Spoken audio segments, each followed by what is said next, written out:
Anyway, members, thank you. This is the November Planning Committee at Derbyshire Dales District Council. Just a little bit of housekeeping before we move on. Being as we've got lots of public participation, I have agreed to move speakers down. If they're allowed 3, they will have 2, and if they're allowed 5, then we'll have 4. This is to be equitable to all the speakers tonight because we have got 24 speakers. So anyway, there will be no fire drill, so if you hear the sirens, please leave by the double doors, go down into the main reception and congregate at the back of the top car park. Anyway, so now we'll move on to the agenda properly. What I will be doing is I'll be moving item 5.6 and 5.7 to the top. As you see, there's some representation in there, and when we get to it, you'll understand why. Okay, so item 1, apologies for absent. Angela. Thank you, Chair. Councillor Jacqueline Allison, substitute, it should have been Matt Buckley. Right. But he's, okay. And then Councillor Robert Archler and Councillor Wayne's substituting. Okay, thank you very much. Chairman, we can't hear anything back here. Can we pick up the sound of it? Tom, can you see if you can tweak it slightly? We've only got 2 anyway. So Matt Buckley was, I thought he was supposed to come. Is that any better? Oh, he's here now.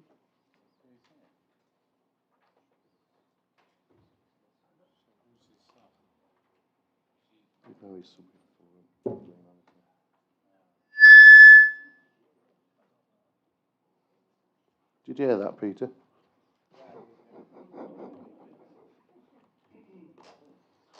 So, I think you can all hear a bit better now, yes? Right, we'll carry on then. So, item 2, approval of minutes of the previous meeting. I'll move them. Second, all those in favour, please show. Thank you very much. That's been carried unanimously. Item 3, interests. Anybody declare an interest in what we've got? Councillor Wayne? Yeah, I have to declare a non-pecuniary interest in relation to the item for the Mad Hatter. I'll absent myself from any debate and I'll speak as the ward member. Thank you.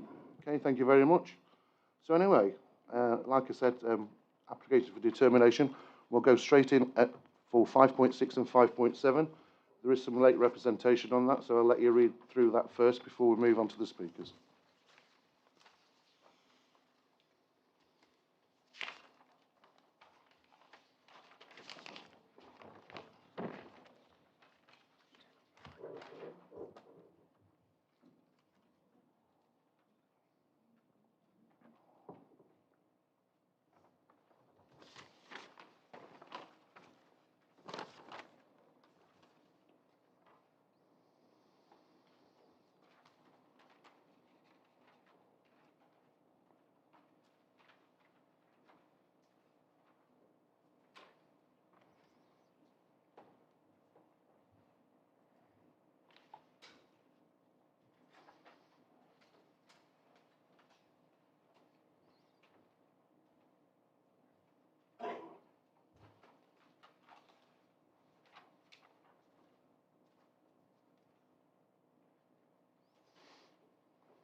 Okay, is everybody happy? Yep. So anyway, the first speaker I have on this is Dr. Anne Tobin, local resident, to speak against the application. You have 2 minutes, and I'll let you know when you have 30 seconds left.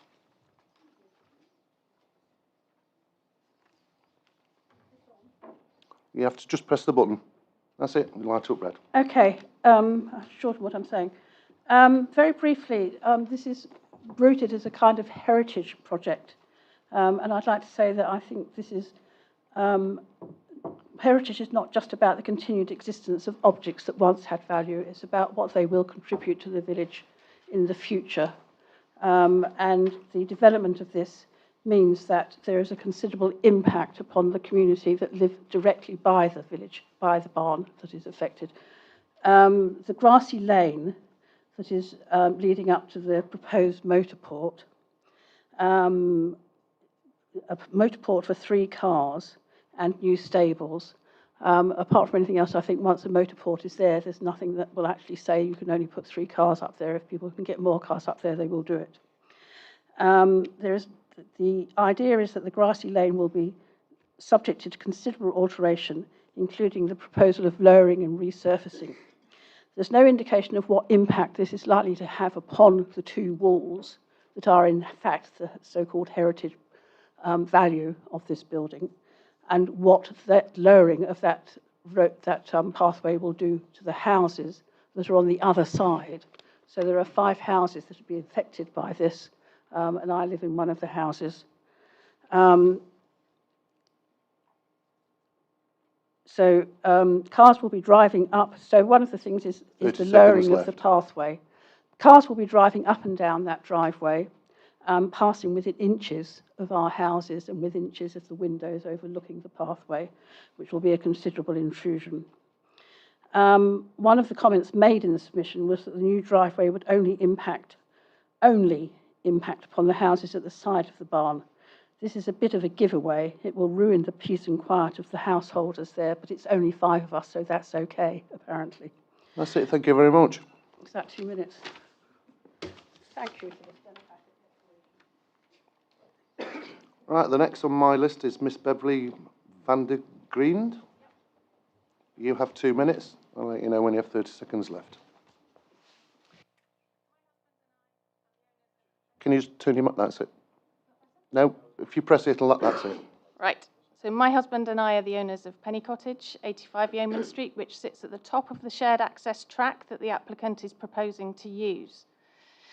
The track sits within 140 centimetres of our kitchen windows, and the applicant is proposing to use that track to park an unlimited number of cars. We find the unlimited number of cars for that space and the track completely unsuitable. And we haven't seen anything in mitigation from the applicant to mitigate the prospect of damage to our property. We don't accept the officer's assessment that the modest amount of comings and goings would not create a significant loss of amenity. The proposal is for a 4-bedroom home. There could be 4 homes there. If permission is given that the shared access lane is used in this way, how will its use be limited or managed in the future, as all the properties abutting that lane have the right to use it? Has anybody considered the highway implications of that, of several vehicles coming out onto the high street at a point where the visibility is very poor? I hope that the desire to get the barn off the at-risk register is not colouring the council's view in terms of what is an appropriate development for this area of Bonsall. It need not compromise the existing residents, and it shouldn't take priority over the existing households that have been there for many years.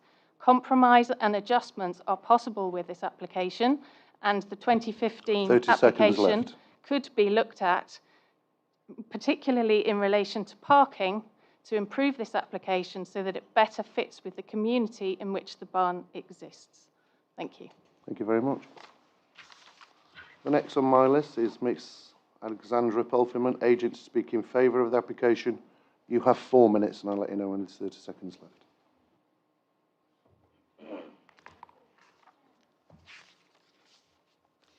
Good afternoon. I'm Alexandra Polferman from James Boone Architects, representing Mark Whitfield, our client and owner of 1 High Street, Bonsall. The proposal presents an opportunity to save a beautiful listed building that is currently on the County Council's building at risk register. We believe the majority of people associated with 1 High Street, Bonsall would like to see it saved and brought back to life, the objectors and the supporters. There was a previously approved application for a conversion into a dwelling that expired. A dwelling is considered the most suitable use for the location in a rural village. This residential use is going to generate a need for parking, and the existing size of the property would suggest the need for more than 1 space. There is an existing access and track that leads to land and field to the rear of the property. The land and field are both owned by the client, and the access is shared. The most logical proposal is to utilise the existing access and the client's land to the rear for off-road parking, This would provide a planning balance for an already congested village of street parking. The proposal includes a lightweight timber structure to the house to house one stable to support the field use, a carport and bat mitigation measures within the roof space. We are aware of the neighbours' concerns about the details of the access, and my client wants to improve the access for all that use it. The surface materials are subject to further investigation, and there is a potential to restore an historic element. There is scope to increase soft landscaping as screening, and further investigations are to be made for improving drainage and surface water into the existing culvert. These details can hopefully be resolved through the condition process as suggested by the case officer. Thank you. Okay, thank you very much. Chris, over to you. Thank you, Chair. A number of points to come back on there in respect of the speakers, but first of all, just to address members and advise that they undertook a site visit yesterday to consider the impact of this development on the local environments. That includes the residential amenity of the occupants of nearby residential properties, to also assess the impact of the works on the significance of this particular building. It's been mentioned in the comments and by the previous speakers that this building is on an at-risk register. It's a Grade 2 listed building, prominently positioned within the village, within Bonsall Conservation Area. Members will note from the officer's report that there is reference in the planning history to a permission that was granted in 2015. This application is materially different to that application in that it does include additional land, and members understood that from the site visit yesterday. It involves the incorporation of land, the formation of an access to the rear of the building on higher ground to form an area of hard standing, and also to erect a carport and stable building. You'll note from the late representation sheet that we've received very late in the day consultation comments from the lead local flood authority. For an application of this nature, we wouldn't normally consult the lead local flood authority. It's not a statutory requirement to consult them. However, where there are issues of localised flooding issues, we can consult the lead local flood authority in those scenarios. The lead local flood authority have indicated there has been various incidents of localised flooding in the area, and they have expressed some concern relating to the proposals, in particular the new developments involving hard surfacing areas and the new buildings on site, because if we don't have a specific drainage strategy, we can't be satisfied that there won't be additional discharge at a greater rate into the culvert that members observed when visiting the site yesterday. So our concerns that without a flood risk assessment and understanding the implications of the development on surface water drainage, that it may not result in harm or localised flooding, and they want further information in that respect. So I think in the circumstances it's reasonable to defer this item so that the applicant can present further information to the local planning authority, and we can consult the lead local flood authority on the exact proposals for the track, for the areas of hard standing and site-specific drainage systems, so that we can be satisfied there will be no greater discharge into the culvert, resulting in localised flooding. Happy to take questions at this stage. Councillor Purdy. Well, thank you, Chair. Thank you for the speakers for your contribution, and it does appear that it makes sense to defer. So apologies if it's sort of, you think you're wasting your time this evening, but I think it's important to get to the bottom of every detail. And I agree with Chris, this is a sensible way forward. So this is my ward, this is my area. I've known it for many, many years, and Bonsall is prone to flooding, so I think it does need examination. So I move deferment, Chair. Okay, Councillor Burford. Thank you, Chair. I'm happy to second that deferment.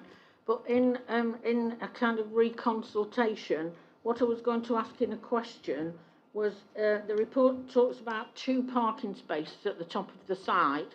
I wanted to ask the officers, could more vehicles than that possibly park at the top of that site? And if so, were Derbyshire County Council Highways, or are they aware that possibly more than 2 could park there, and that might make a difference to their recommendation? But is that something we can go back and ask them? Thank you, Councillor Burfoot. We can seek clarification, but the way in which the local highway authority have assessed this application is they have attributed a use to the existing building. So its use as an agricultural building results in some traffic movements to and from the site. And in their assessment, they've raised no objections to this proposal for what is a single dwelling house. One of the speakers mentioned that it could potentially become four dwellings. This application is for a single dwelling house. The creation of four dwellings would require a separate grant of planning permission and would involve four bedrooms. So I'll just clarify though that it is just for a single dwelling house in this particular case. And they've attributed traffic movements associated with such use to be no more intensive than if the building was to remain in agricultural use, hence why they've not raised objections to this particular application. We can't police the number of vehicles that will access the rear part of the site. It can clearly accommodate 2 vehicles, maybe more. But if the highway authority were concerned about manoeuvring and vehicles reversing out to the highway and not having space to do that, then that's something we can seek clarification on. If I may come back, Chair, it's that wording that you've just said, maybe more. I mean, how many is maybe more? And are the County Council Highways Department aware that it could be maybe more than 2, which could make a difference to their recommendation? I think we need to sort of work on that one, basically. Yeah, we can certainly seek clarification, but the highway authority assessment will be based on normal traffic movements associated with a dwelling of that size. Okay, Councillor Donnelly. Thank you, Chair. Chris, when we did the site visit yesterday, I was slightly confused as to who actually owns access, who's responsible. I mean, with claims that everybody owned it, but who does actually own it? I think it was mentioned on site that there's various rights of access across the site. The application site includes the access, and the applicant is satisfied in submitting this application they have a right of usage. So in planning terms, we have to accept that position. We can't get involved in civil matters in terms of who's got rights of use of the access. Okay, Councillor Donnelly. Councillor Wayne. Thank you, Chair. I'm pleased about this, to be honest. When I went, I was very concerned about the open culvert and the sandbags at the bottom of the driveway. Somewhat disappointed that it's only just come in this afternoon from the LLFA, but at least it has. They will do the due report, but can we definitely ascertain from highways whether or not they have physically visited the location? Because I think it's very, very important, the visibility displays, particularly if you are pulling a horse trailer out of there with vehicles always parked opposite there. It's very important that they go and do an actual site visit. And whilst they're doing that, somebody needs to do a thorough assessment of the covering. It's no good saying it might be stone chips on the driveway. We need to know what they are, because if they're stone chips, the water's going to come off that hillside and those stone chips are going to end up in the middle of the highway. So can we please ensure that is done as well, whilst we are in that consultation in relation to the LFA. Thank you. Okay, thank you very much. Councillor O'Brien. Thank you, Chair. Paragraph 5.3 of the report refers to the comments of the Design and Conservation Officer and talks about matters of detail. When I read the comments of the Design and Conservation area, I see that, in fact, he said that the proposed stable block and carport would cause harm to the listed building in the conservation area. Could I ask that when this comes back to committee, we have the full comments of the Design and Conservation area rather than what I think is a slightly inaccurate summary of them? Okay. Councillor Buttle. I'll second Peter's request there, because I was quite interested in what was happening with the actual building itself, never mind the access. We don't seem to be being given any information whatsoever about the planning application as it stands in 2015, and it seems to me that we've got some sort of assumption that what we agreed then shall be agreed now. Is that the case? If we've agreed something once and it's lapsed, are we obliged to just go with that? So the previous permission is a material consideration, but it was assessed against a different development plan. Development plan has changed. We obviously have now the adopted Derbyshire Dales local plan, which was adopted in 2017, and national guidance has changed. However, the policy position hasn't changed that significantly in that national guidance, our own policies, direct us to where there's less than substantial harm to a heritage asset. That harm needs to be weighed against the public benefit. And the public benefit in this case is bringing a building at risk back into a viable reuse. We feel that the conversion of the building element preserves the building, its character, its appearance, and safeguards that building. So that is a significant public benefit in this particular case. Thank you, thank you. I'm also concerned about the open culvert. Any sort of fluid leaks from any of the vehicles is just going to go straight down that track and drain straight into the river, well, into the brook, into Bonsall Brook. So I think we need to have something there to catch, make sure that that doesn't happen. As Councillor Wayne said, we've got the issue of the chippings being washed down. If chippings are going to be washed down, they're going to be washed down into the culvert and they're going to block the river again, the brook again. So I think I agree we should defer and we should have a proper plan. I would also like to find out a little bit more about how the existing plan fits into the way the world is now. Like 7 years ago, we didn't have a climate change SPD. The architects seem to say, oh yes, well, we will take climate change into account. Well, I'd like to know how. And so therefore I look forward to voting for deferment, and I hope they're going to come back with something a little bit more fulsome in their description of what they plan to do. Thanks. Okay, thank you very much. So there's nobody else on my list. So this is to defer both applications, the full and the listed building consent. So it's been moved and seconded for deferral. All those in favour, please shout. Anybody against? And any abstentions? So that's been deferred, both items. So anyway, we'll go back to the agenda properly. Item 5.1 on the agenda is application number 21/01412 out, Farmers Garage Limited, land adjacent to Smedley Street, Matlock, Derbyshire. As you know, this was deferred last time, so hopefully it's come back and it's acceptable. So there's a little bit of late rep. So if you'd like to read that first, and then we'll carry on.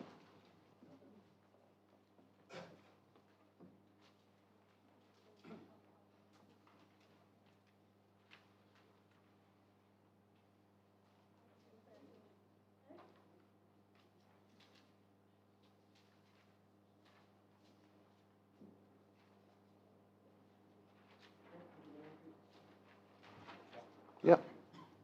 So we've only got one speaker on this. It's Mr. Jamie Foot, the agent, to speak in favour of the application.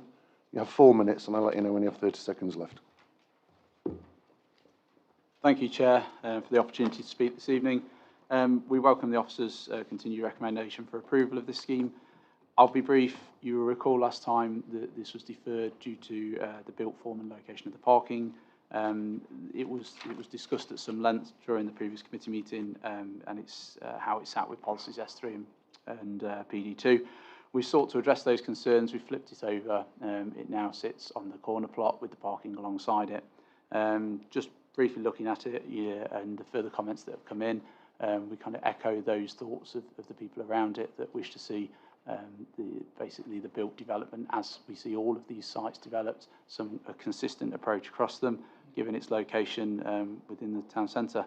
In terms of parking requirements, we have no highway objections, and on that, I thank you for your time this evening and look forward for a motion to put it forward. Thank you very much. Chris. Thank you, Chair. Just briefly on this one, members will recall back in July that this item was deferred for the following reason: to enable negotiations to take place regarding the layout of the proposed development and its relationship with the junction of Malvern Gardens and Smedley Street. So we have now received revised plan, which seeks to relocate the building so that it better relates and to that junction, so it has a stronger street scene presence. We have carried out full reconsultation. We've consulted the local highway authority. Although access isn't a approved matter at this stage, we're just dealing with the layout of development. They're satisfied that off-street parking can be achieved to accommodate the development without any detrimental effects on highway safety. So there's no objections from the highway authority. We're happy with conditions that this is an acceptable form of development. We are just dealing with layout. There's conditions that deal with appearance and scale, but they are reserved matters. Happy to take question. Councillor Hughes. Thank you, Chair. I noted the conditions and they're very useful, I think. I also noted paragraph 6.2, which said that one representation had been received, and it talks in detail about the sort of layout that would be appropriate and matching the other corner of the development. I believe there are other houses possibly being developed in other sites possibly being developed in that location. And as a conservation area, can I ask that when you do receive the reserved matters application, that you take the paragraph 6.2 into consideration, and I'm sure you will, and the conservation officer as well. So, thank you.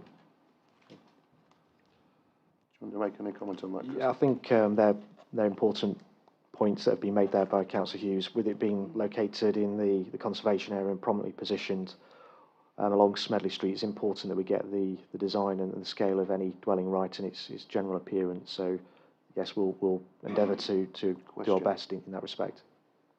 Councillor Wayne. Yes, I've read the, well, I may have missed this, and apologies if I have, but it doesn't appear to me to be clear how many bedrooms there are going to be. Can you tell me how many bedrooms there are going to be? Because there's only one car parking space that I can see.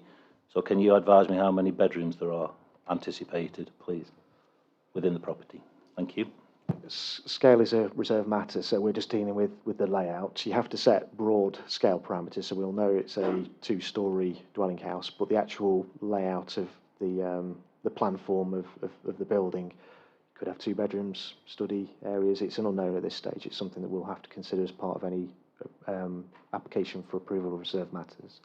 So it could be more than one vehicle that is at the property then, that's what I'm getting at. Yeah, you have to think, I think we need to reflect on where this site sits. It sits in a main market town where we've dealt with a development on the other side of the road for a series of properties where car-free development has been deemed to be acceptable. So whilst in a less sustainable location, you may require a greater number of parking spaces in a location like this where you've got access to most services and facilities, maybe the car-free development would be acceptable. Okay. Question, Councillor Burfoot. Yes, please. In the officer's opinion, could this site accommodate a bungalow?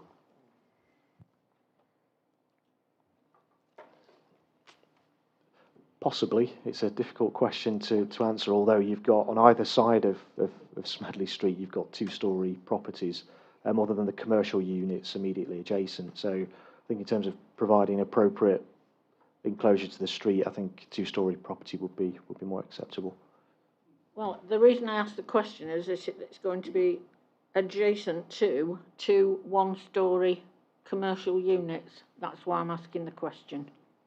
Yeah, the footprint of those buildings, they're sort of anomalies really in the street scene. I think the prevailing character is 2-storey houses that sit close proximity to Smedley Street. Does that answer your question, Councillor Burfoot? Councillor Lees. Thank you, Chair. Yeah, just looking at the representations received. One refers to a covenant on the height restriction. Are we happy that this is within that height, this proposed dwelling? It's not a matter for this committee or the local planning authority. It's a matter. A covenant. It depends who the covenant's in favour of, but it's not a planning matter. Okay, thanks. Okay, nobody down on my list for questions, so I'll move into debate. Anybody want to kick it off? Councillor Purdy. Chair, move the officer's recommendations. Anybody want to second it? Second, Chair. Councillor Hughes. Anybody else wanted to speak in debate? No? In which case then I'll go to the vote. All those in favour, please show. Anybody against? Any abstentions? It's been carried, so that's been approved. Okay. Right, moving swiftly on, item 5.2. There is no late reps on this, so we'll go straight into speakers. First on my list is Councillor Jason Farmer, Darley-Dale Town Council, to speak against the application. You have 2 minutes. I'll let you know when you have 30 seconds left. Darley-Dale Town Council have already made clear its objections to this development on a variety of grounds, including the overdevelopment of the area with associated stress on local services. Having noted the amendments to the plans to relocate the play area to both sides of the access road, we are genuinely concerned that this will invite health and safety issues regarding the children running across from one side of the road to the other, unable to move from one play centre to the other. We also note that the recommendation is to grant permission for this development, subject to conditions that off-site affordable housing equivalent to 3.4 units or £154,000 and a contribution of approximately £168,000 towards secondary and post-16 school places. If the Planning Committee decide to grant permission, despite the Town Council's objections, we would ask that the developer also be subject to the condition of providing a contribution to the urgent treatment centre at the Whitworth Hospital, which is accessed via the NHS 111 service. This would help mitigate the additional pressure on the already stressed A&E department that we all know about at Calo Royal Hospital. This would enable 30 seconds left. This would enable Darley-Dale residents to maintain a local, vital service. Thank you very much. Okay, thank you. The next on my list is Mr. Ian Walker. Nice to see you again, Ian. You have 2 minutes. I'll let you know when there's 30 seconds left. Chair, councillors. I'm Ian Walker. I'm a resident of Norman House Park. This planning application has a considerable number of conditions attached to it, some of which require significant technical sign-off before any work could be carried through should planning be granted. From the list, I single out the surface water drainage, sewage management, and drainage as an example. At the last planning meeting, where this application was considered, Mr. Whitmore, the development manager, was quizzed by Councillor Slack and admitted that the council did not have the means to follow all conditions placed upon this or any other planning application. I'm sure that after tonight's debate, you may be considering further conditions, which, given the senior development manager's previous comments on follow-up, would make a complete mockery of the planning process, which is supposed to be closed loop and clearly isn't. I would urge you to reject this planning application until the key technical conditions can be fully demonstrated and agreed. I'm sure the council would certainly prefer to avoid legal challenge on this point, given its potential to undermine the home planning system. I appreciate your attention. Thank you. Thank you very much. Very succinct.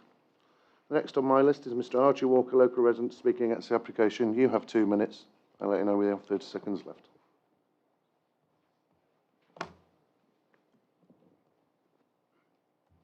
Restricted time limit to state objections to this revised and ill-conceived plan on safety grounds.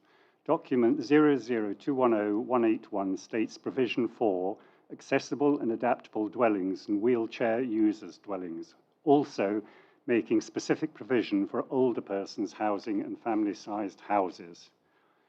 1. Document 00210-163 proposed A6 pedestrian crossing point.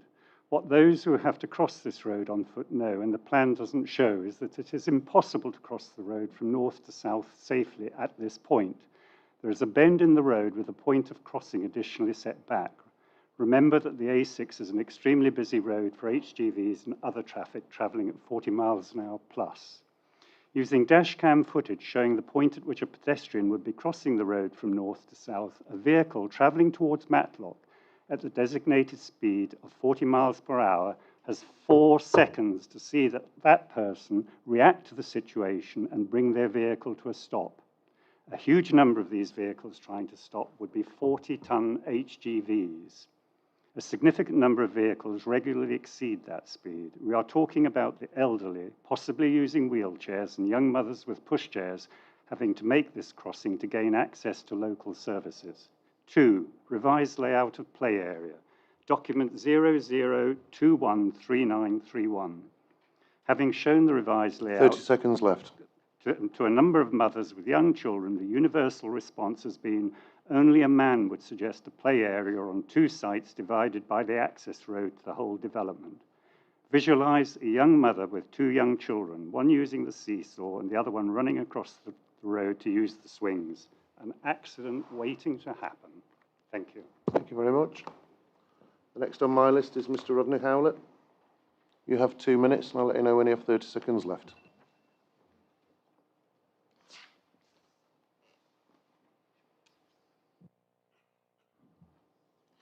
The planning officers continue to studiously ignore the elephant in the room in respect of this application, namely the proximity of the railway line.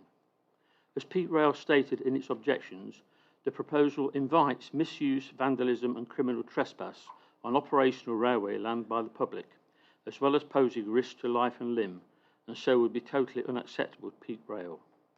They also state that Pete Rail is aware that residents of new dwellings adjacent to or in close proximity to an operational railway have in the past discovered issues with noise and other disturbance upon occupation of the dwellings.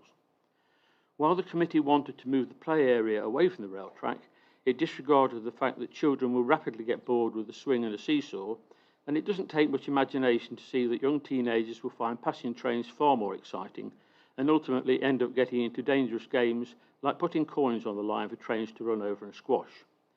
Nowhere on the site is more than 100 metres from the rail line, which is no distance at all for young teenagers. They will cross the line and go into the field beyond to get to the river, which in itself presents further danger. Remember that at Matlock Bath Station, they had to close the footpath crossing the line because the public were playing on it, even lying down across it. The committee need to take note that, as reported in the Matlock Mercury 2 weeks ago, MEMRAP, the Manchester and East Midlands Rail Action Partnership, continued to apply pressure to re-establish the line between Matlock and Buxton and is supported by the quarries to the north. 30 seconds left. If successful, we can expect long, heavy trains loaded with limestone from these quarries travelling down this line to the Midlands on an hourly basis, far in excess of the current 1,770 train movements every year. Environmental Services chose to raise no objection about the pollution emanating from the trains, but if I can smell the acrid pollution from my back door over 100 metres away, what will it be like for houses next to the railway line, even forgetting about the noise and vibration? With these and many more unresolved objections, it's Thank you clear very that much. this site is totally unsuitable for housing Thank you. development. The last on my list is Mr. Andrew Stock, the agent, to speak in favour of the application. I'm sure you know what to do, Andrew. You've got 4 minutes, and I'll let you know when there's 30 seconds left.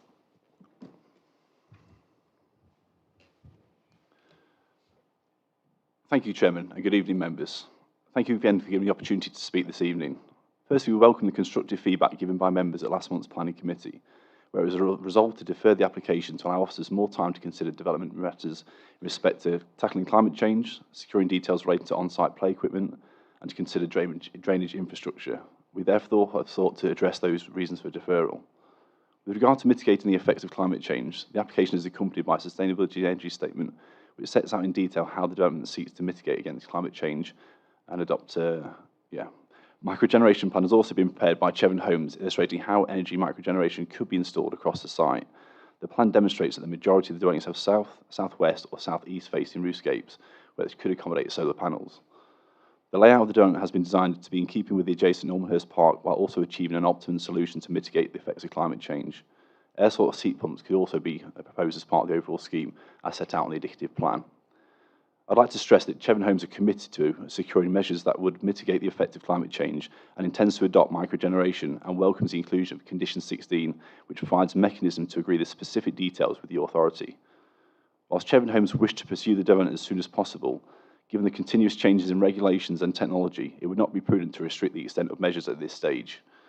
Condition 16 allows dialogue between officers and the applicant prior to the commencement of development to ensure that government guidance is followed at all times. As such, we believe that the proposal is considered to satisfy the Council's climate change SPD. With regard to the details of the play equipment, an indicative plan has been prepared illustrating the details of the play area, which have been relocated on the northeastern boundary of the application site, away from the railway line as per the committee's request.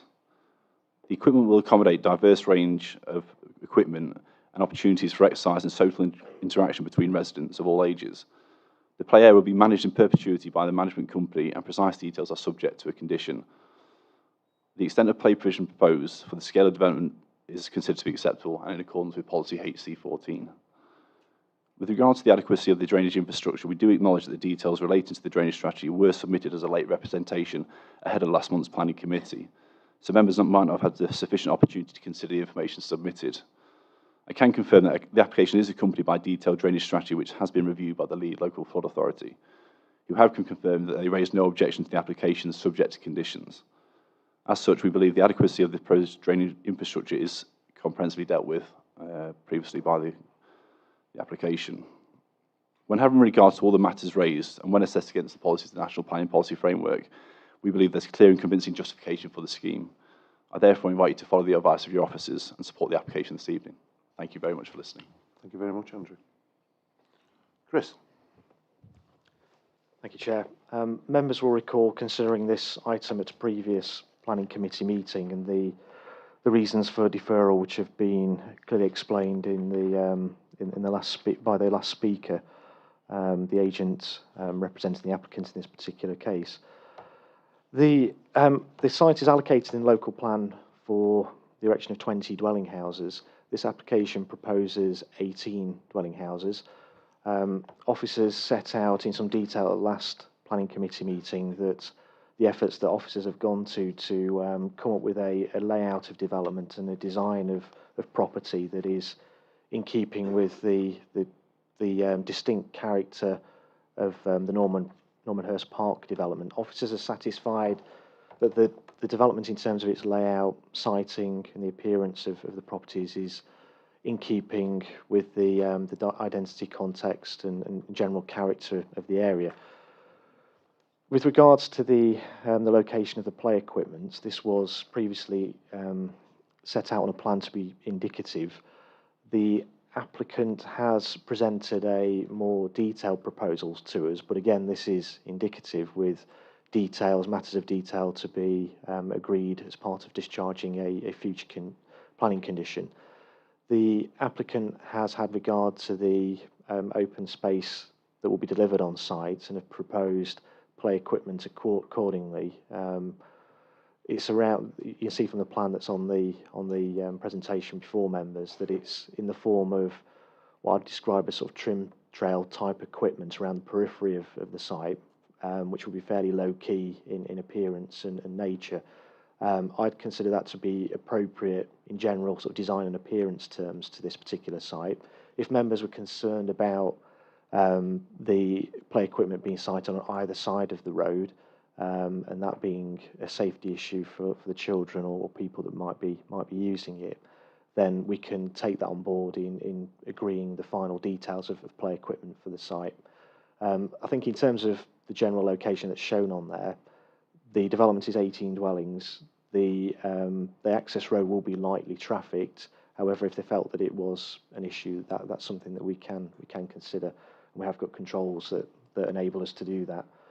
The drainage matter has been covered in some detail in the report.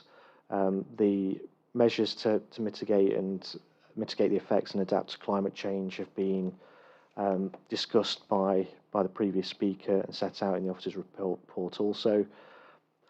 In terms of our local plan or policy requirement, policy PD7 seeks to encourage measures to help mitigate the effects and adapt to climate change. The proposal for a sustainable urban drainage system on site and surface water attenuation proposals are one way in which we can mitigate the effects of climate change. That builds in capacity, 40% additional capacity to deal with extreme rainfall events and the effects of climate change. The applicant has also set out in detail what is achievable in terms of microgeneration for the proposed dwellings also. At the moment, we have an aspirational policy in terms of climate change. The building regulation requirements have become more stringent, and there's a requirement for CO2 emissions from new build developments to be reduced. However, it's only really in 2025 where those measures will require reduction in up to 80%, which will mean that microgeneration will need to form part of the design and construction of any new build dwellings. We're not there at this stage. We don't have the policy basis upon which to require more stringent requirements in terms of climate change.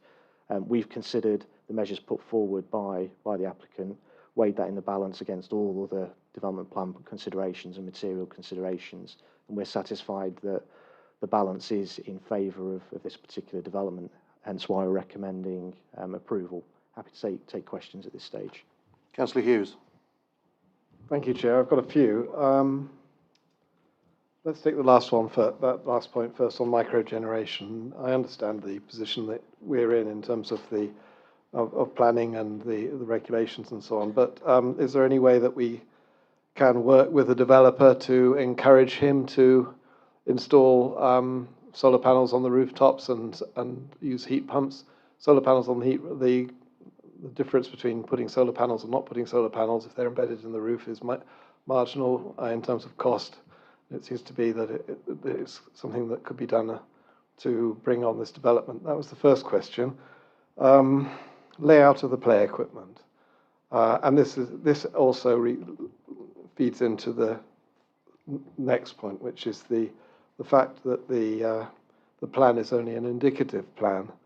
I can't see that we can support an indicative plan where we with the play equipment put across at the entrance to the site where traffic will be going through. And I can't see that we can be supporting an indicative plan. If that is a problem, then the change to the plan is going to be quite significant. And it seems to me that that change to the plan should come back to committee and should be not decided by officers by themselves on something as large scale as this. So can I ask that why you feel it's reasonable to decide on the plan as a matter of fulfilling conditions? Affordable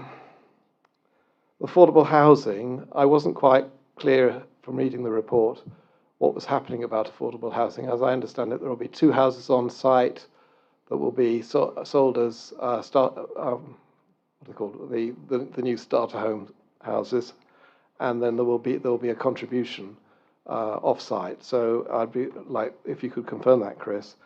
And then the fourth point actually is a new one, which one of the ladies who spoke raised, which I hadn't really appreciated. Is it possible, in terms of the Section 106 agreement, to include support for the local hospital? Has that been asked for? And if not asked for, do you think it's reasonable that it should be considered? Thank you. Okay, so I'll take those in order. So the first question relating to microgeneration and encouraging that, the inclusion of the condition is a strong message to the applicant that we want them to tell us what they're going to do in terms of measures to mitigate and the effects of an adapted climate change. So the developers explained that they're happy with that condition, and they're also keen on securing as many measures as possible. We find in terms of new development and the cost of living crisis and the cost of energy generally, that purchase of new properties see the benefits of microgeneration and solar panels, and if there's an option to be able to upgrade and install those the microgeneration on properties, there is quite significant uptake in that. So we'll do what we can in terms of delivering as much as possible. The location of the play equipment, obviously we've expressed a view on the proposals that have been put forward. Just to reiterate that the access road serves a development of 18 dwellings. It will be very lightly trafficked. In terms of making provision or making full use of all the open space serving this development, a trim trail type of play equipment on the site is considered to be acceptable. If members felt that the play equipment needs to be located in one specific part of the site, either side of that access road, then we feel that as officers we can agree that detail as part of discharging the condition without the need for the item to have to come back to planning committee. I should have wrote the last two questions down. Could you just remind me of the last two? Yes, questions certainly. On that last point, though, would it be possible to fence that as well? Fence the planning, the space for children play area, because that happens in many new developments, and it's a safety measure. So stop little children escaping from the. Yes, that would be a possibility as well, and also securing the boundary treatment with the railway line as well. The applicant's agent advised that a management company would be responsible for the maintenance and management of the open space on this site. So they will have to consider the health and safety aspects as well. So the condition and suitability of the play equipment, and also securing boundaries and making sure that people using the open space are safe. Okay, thank you. And the last two questions. One's then really the degree of change that can happen if the design here is the layout here is just an indicative layout. We're worried. I'm worried that the developer will come back with a significant change, which you will then have to negotiate through when you're later on, and without the benefit of the hindrance of the committee.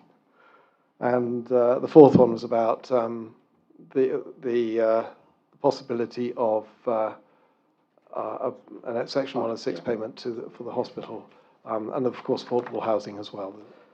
Yeah, so in terms of affordable housing, this is covered in detail at section 6.15 of the officer's report. So the head of housing, or the director of housing at District Council, explained why an on-site contribution isn't preferable in this particular case, reflecting on where the site is. They feel they could deliver a lot more by taking an off-site contribution. All that's explained in section 6.15 of the officer's report. We have considered the request from the Royal Hospital for a contribution on the back of this development. Unfortunately, the way in which the comments have been presented to us do not present a capital project, and we cannot be satisfied that the needs arising from the development would warrant a contribution of that amount. To be something that we could insist on, it'd have to be still regulations compliant, and the request that's been made isn't. We've explained that in the developer contributions section of the officer's report. Okay, I wasn't tying it up with that. Just come back on the affordable housing.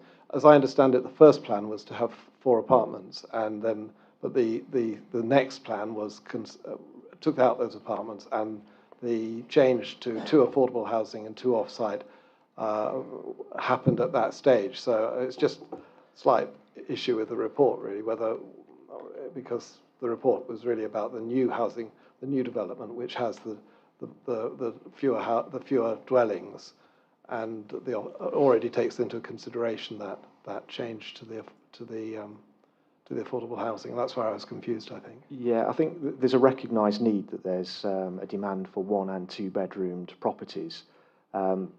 Reflecting on where this site's located and the amount of provision that will be delivered on site, it wasn't considered to be a viable proposition to a registered social landlord to take on those types of units on this site. Hence why we've had the comments back from the Director of Housing that we've had. There has been a change to government guidance. So government guidance now requires that 25% of all affordable housing provision is in the form of first homes. So government guidance trumps what's in our adopted local plan, hence the sort of slight change in emphasis. Okay, Councillor Purdy. Thanks, Chair. We touched upon it, Chris. I wanted to talk about the railway. I mean, private railways, I think, have their own health and safety management law. I don't think it's really affected by Network Rail. But where does responsibility lie? Given that we've got no condition for this, is it with the management company to ensure the safety of the residents by fencing off? My understanding is that future residents would pay basically a sum of money, and there'd either be a managing agent or the residents would become directors of a company that would maintain all of the open space on the site, excluding private gardens and private land. And as part of their management of that open space, they'll need to consider health and safety requirements, and one of those requirements will be to ensure that all boundaries are, particularly boundaries with an active railway line, are secure. We've got a condition that requires details of all hard and soft landscaping, including boundary treatments as well, and that's something we can consider as part of the conditions. Okay. Councillor Slack. Thank you, Chairman.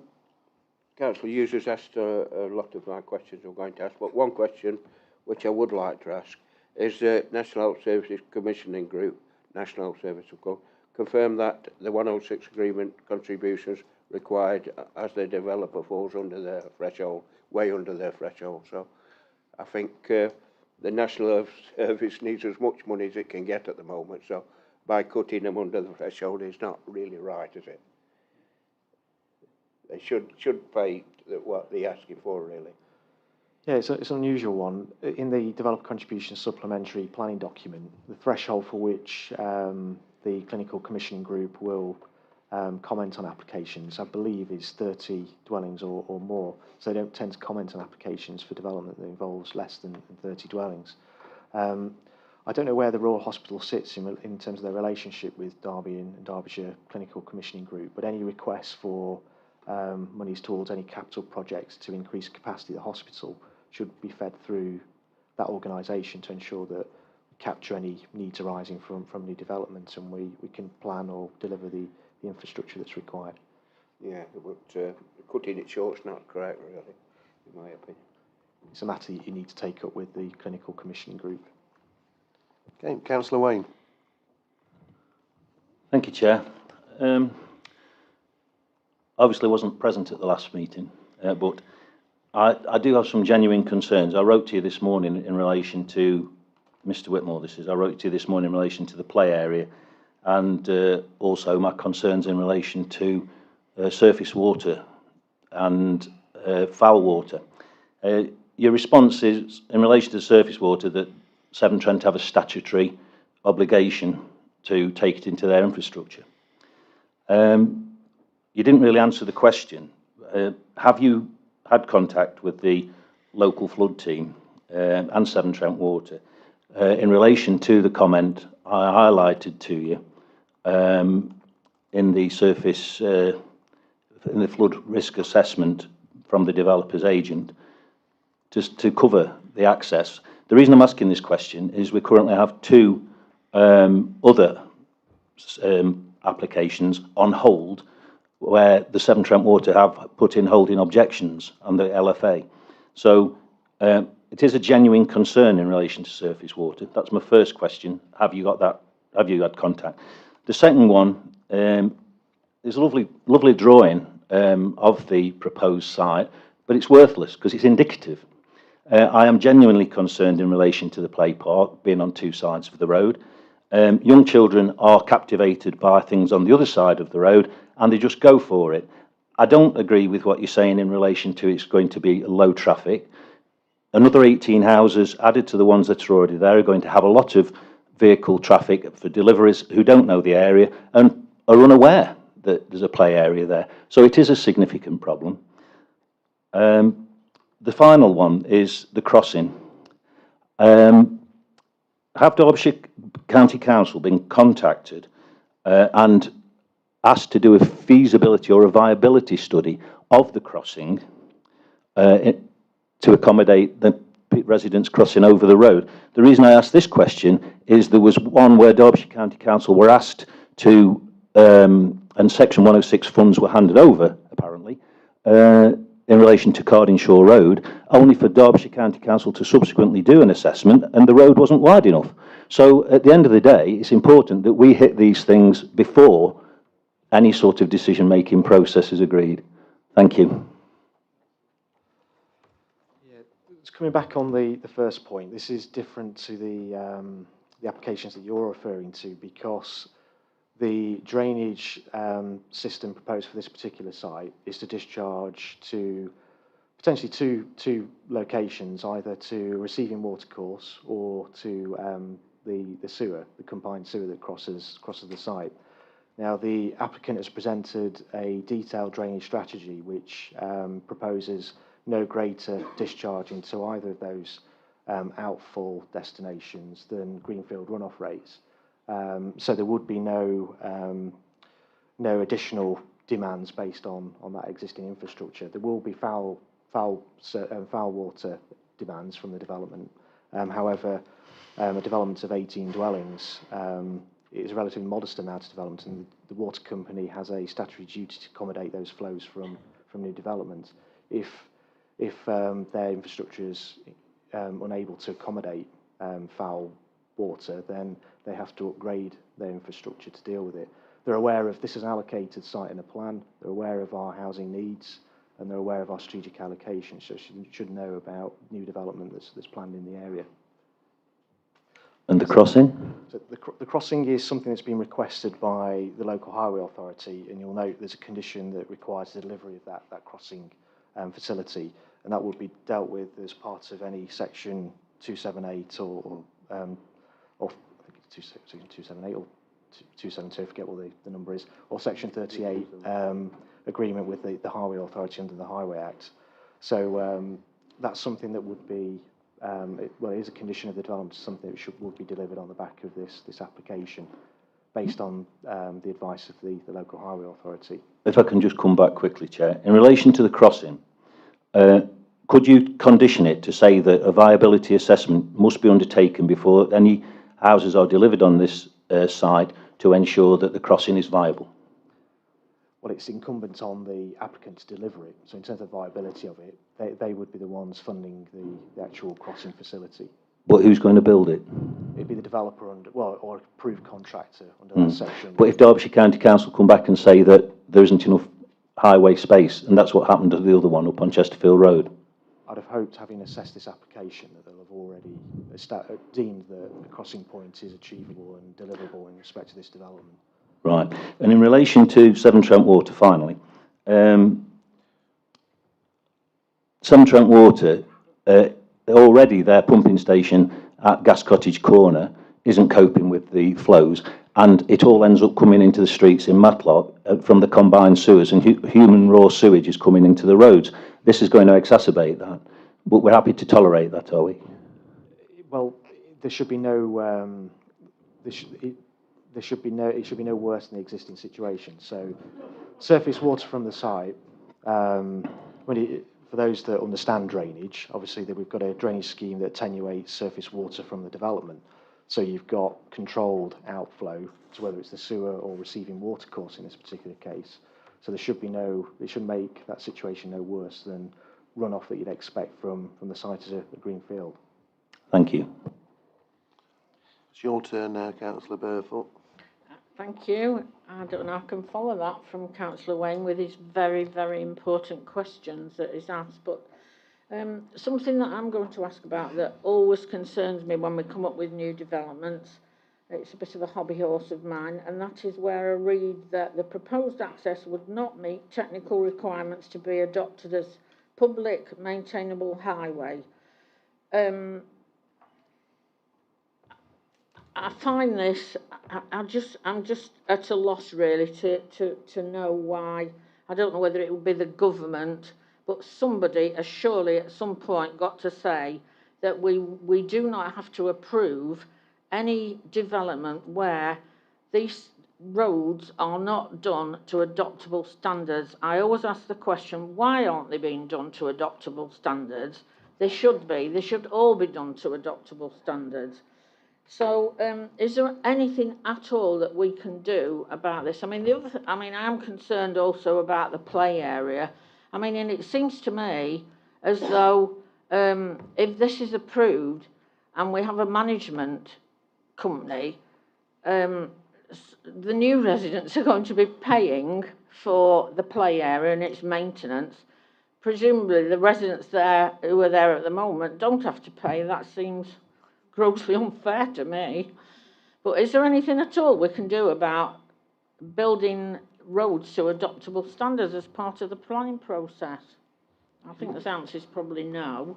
Well, it depends how you look at it, because in certain scenarios where you've got a small enclave of houses, would you want to see an overly engineered highway network serving that development? Because the Highway Authority would want pedestrian, they'd want footways either side of the road, the access road. It would be engineer-led and designed, and it might not be appropriate to the character and appearance of the locality. So there's that element to it. What the Highway Authority are saying is that the access as proposed, the access arrangements are acceptable from a highway safety perspective, but they're not to adoptable standards, which involves obviously roads of particular width, street lighting and footways and everything else that you'd expect with a typical, a road that would form part of the highway network. Answer your questions, Councillor Burford. No. Well, yeah. Councillor Buttle. Thank you, Chair. Chris, I've got two questions. The first one was in response to Mr. Walker, who was talking about what assurance we would have that the conditions were met. Do you have a good relationship with Chevin Homes?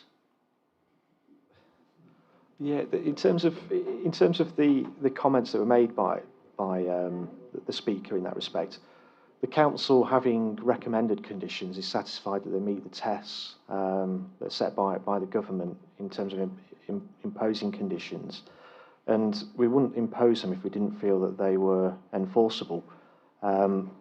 Chevin Homes have built out some other sites in our area. I've got no reasons to believe that they wouldn't comply with the conditions.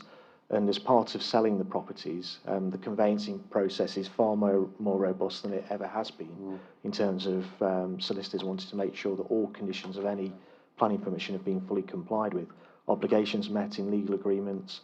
So it's vitally important to any home builder and to comply with their conditions. I've got no reason to suspect that they wouldn't in this particular case. Well, that's good news. Thank you very much. I'm glad that's the case. My other question was about the split play areas. I like the play area being away from the railway line. It sounds like a good step. Is there any particular reason why I can't put a fence and a gate on each side of that entranceway so they just can't run out? That's something that can be considered as part of agreeing boundary treatments for the site and the play equipment. If members felt that it should be concentrated on one side of the access road, then we can consider that. Could you write yourself a condition so that you can decide that we've got a safe arrangement? Would that be possible? Well, we've already got mechanisms in the conditions to agree a landscaping scheme, which includes boundary they treatments. would cover. You'd be able to just sneak a little bit in there about making sure children can't run out into the road. It'd just be a case of agreeing those details and making sure we make provision for play area in one area of the site. So it can be done, and you will do it? If directed to by members, yes, that's something that can be done. Councillor O'Brien. Thank you, Chair. I've got three questions. The first one relates to the question asked by Councillor Burford. Can you confirm that our planning policy allows us to approve housing developments of 18 dwellings without the road being to adoptable standards, whether or not it's eventually adopted or not? Does our policy allow us to approve schemes of this size without the road being built to an adoptable standard, the highway area? That's my first question. Second question goes back to this issue of the play area, which I think you'll agree exercises a lot of our minds quite rightly. Again, I want to return to the point made by one of the speakers. This is an application where we're hoping to agree detail. Now, there's a lot of detail as to the design of the individual dwellings, but there's very little detail actually as to the remainder of the site, the layout of the site. That's all subject to conditions. So, while we think we're approving the detail, effectively we're only approving the detail of the individual dwellings. And you you have an indicative drawing, which is not referred to in the drawings subject to be approved. And indicative actually has no real meaning as far as the approval is concerned. Do you not think that we have an obligation as a responsible planning authority for us to have the detail of the play area, which I hope you'd agree is just as important as it is as to the design of the doors and windows of the dwellings? Do you not think that the design and layout of a play area is equally important for us to agree before we allow development to start, rather than the condition which says it has to be agreed before the first dwelling is occupied, by which time it's far too late to actually influence the design and layout of a play area? And similarly with the landscaped area adjacent to the railway, which I think most members have some concerns about. Do you not think that we should ask for details of the landscape and security of that area before we approve the application, so we as an authority are absolutely assured ourselves as members that we're giving approval to something which will not only be attractive and contribute to the natural environment, but will also be safe? Thank you, Councillor O'Brien. Just addressing the last point first. I think you need to ask yourself, because we've assessed this application. We've been presented with an indicative plan showing where the play area will be located. We're satisfied as officers that that would constitute acceptable provision and is appropriately located. If you feel that you either don't agree with where that play area is located, or you feel that you need further information, then you've got the powers to defer the item. I don't think a reason for deferral, requesting further information on the play area, is a reasonable request. However, that's within your power to come to that conclusion should you wish. The authority has received detailed landscaping proposals for this site and a detailed biodiversity enhancement plan. So I think it's wrong to say that we haven't received much in the way of detail relating to the landscape of the site. We impose conditions, general landscaping conditions, to agree the final details: retention of retained vegetation, protection of that vegetation, means of enclosure. But all of those have been outlined in the supporting information that accompanies the application. So I don't necessarily agree that this information is lacking information in that respect. But none of them are in the plans that you refer to be approved. Which plans are you referring to specifically? The plans that you list and consent to, condition. Could you just point out which plans? Is there anything in particular in those plans that's missing? Well, there is no landscaping plan there. No, but the proposals, is that just the plans or the associated reports? Condition 2, the consent relates solely to the following plans, none of which refers to a landscaping plan. The majority of them are a baseline plan, a topographical survey, and then a large number of details of the individual dwellings. Okay, because there is associated reports that accompany this application that set out proposals for biodiversity enhancement, tree protection, and landscaping on site, and tree arboricultural assessments as well. So there is information with this application. Okay. Right, I'll move into debate. Councillor Fitzherbert. Thank you, Chairman. Thank you. I mean, I think this is obviously a tricky one, but the land is itemised in our local plan, as you've heard from our officers before, and there are various members who spoke, various members of the public who spoke very eloquent for various reasons for turning it down. We have to have a valid planning reason to turn things one way or the other as as per our planning training. I think the officers spent a great deal of time, as Chris has outlined, in answer to all the questions on this application, and the officers have negotiated with the applicant since it was deferred at our last meeting in October. And if we look at this, if you look on page, whichever one, 27, this application should have been determined by the 10th of June. That's nearly 5 months. It is 5 months since, and we can't be as tardy as this if we're going to have a thriving Dales. And for the reason that the area is in the local plan and for all the officers' hard work, I'm going to move this application for approval. Councillor Purdy. Chair, I agree with Councillor Fitzherbert. Where is the good reason for refusal? It's already located in our local plan. I can't agree with some of the members opposite on the thrust of their questions.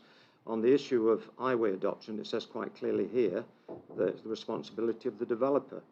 There are 2 points. The developer may complete the construction of the road and then offer it to the Highway Authority under Section 37 of the Highways Act 1980, or the developer may opt for the more desirable and frequently encountered route and enter into a legal agreement under Section 38. So it's not really the responsibility of highways, it's the responsibility of the developer.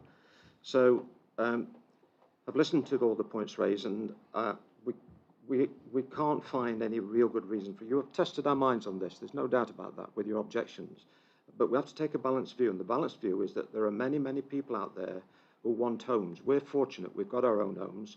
And so I see this authority having a duty to provide for the need of this country, not just the Derbyshire Dales, but where there are many areas in this country where people are not able to have their own key to their own property.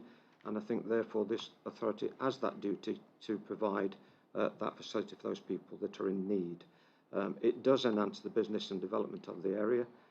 It does bring extra income in, and I appreciate it's a change to the scene that you've been used to, but then that would have been a change when your new properties went in, when my new properties went in, wherever we go. So we can't stop the birth rate, which is the cause of all the need for the housing. We can't stop the influx of people coming into this country, it seems, and so we have a massive housing need. And we have a duty under our local plan to fulfil that need.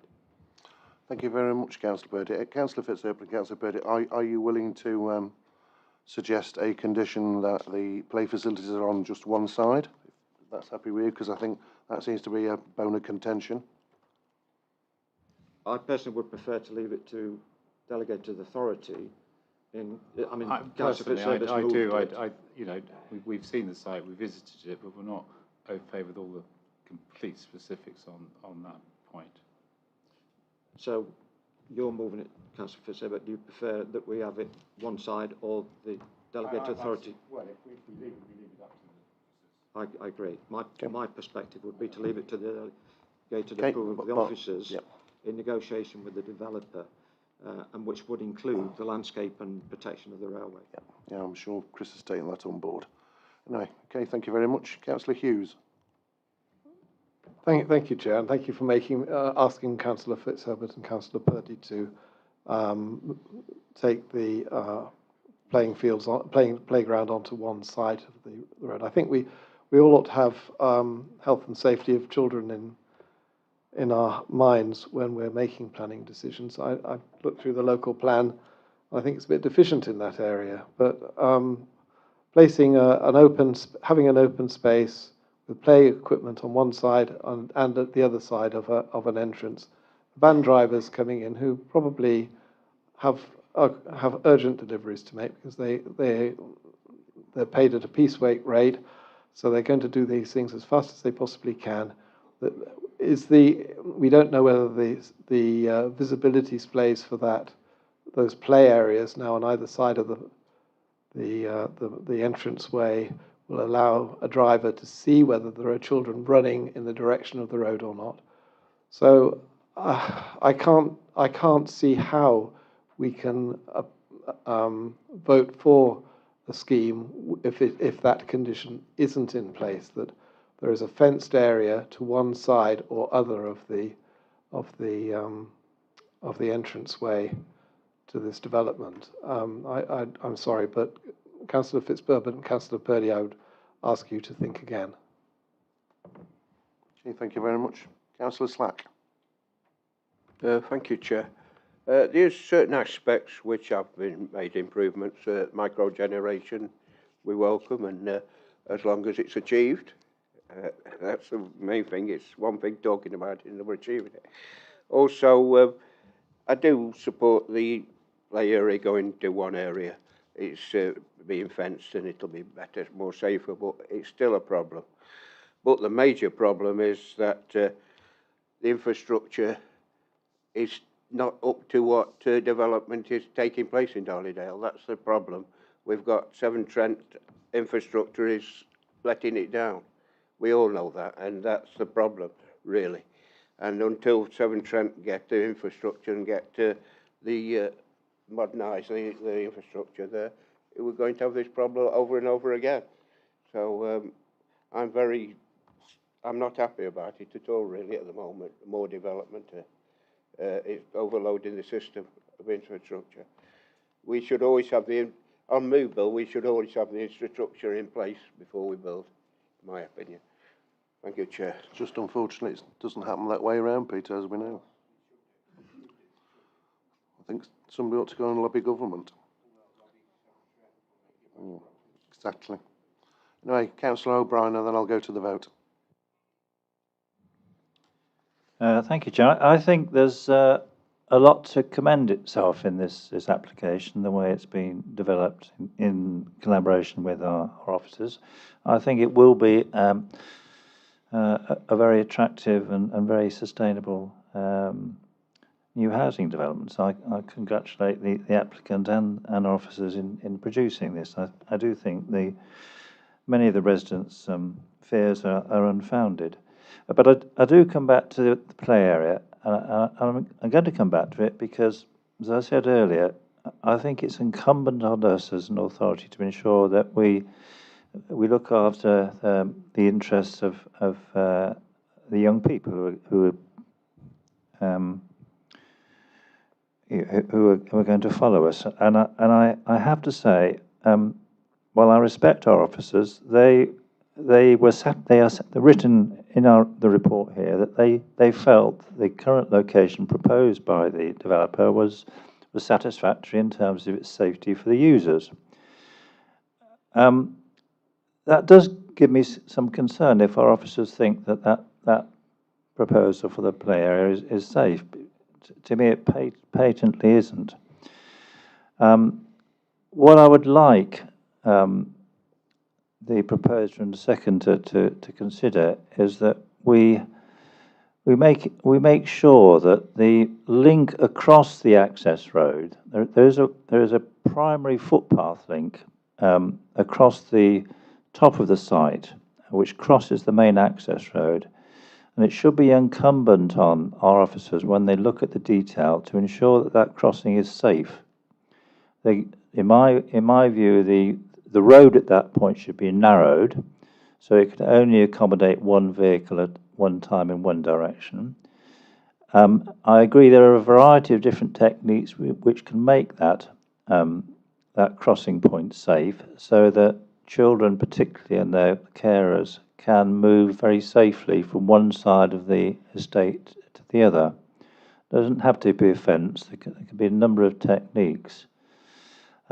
So I would ask the proposer and seconder to consider making that a specific condition, and that detail is agreed with the authority, as it says here, within 56 days of the start of the development. I think it's absolutely crucial that is done at the outset, because this is not something, as I said, that you can come back to at a later date. The play area is absolutely integral part of the development, and it needs to be planned as such from the outset. So that's what I would strongly urge Councillors Purdy and Fitzherbert to allow a form of words which ensures that the safety of that play area and the users of it is built into the detail of this stage of the development. Okay, thank you very much. I think Chris has got to come back on some of the comments and offer a condition. I think Councillor O'Brien makes a valid point there. I think if members wanted to create a clear linkage across that access road, to define that in some way, to identify to the users of the highway that this is a multi-purpose area, crossing facility between the two areas of public open space, that the treatment of that is an important, could be something that we incorporate into the landscaping conditions. So in agreeing all the details, that we make it a specific requirement that the treatment of the access road where there is a link between those two areas of open space is considerations are given to the treatment of that. So it can be clearly understood as a transition or a route through the development. Yeah, and are you happy with that, Councillor Fiserva and Councillor Purdy? Well, I mean, the paramount importance here is to ensure the children are safe. That's fundamental. We have a road safety officer employed by Derbyshire County Council. Perhaps we could take advice from he or she. So I think what we need here with words to the effect that it's conditioned on whatever the design or layout is, it is of fundamental importance to ensure the safety of the children in its usage. Okay. Would you be happy with that, Councillor Brown? Thank you. Okay. Anyway, I'll go to the vote. It's been moved and seconded. I set out in the recommendation. All those in favour, please show.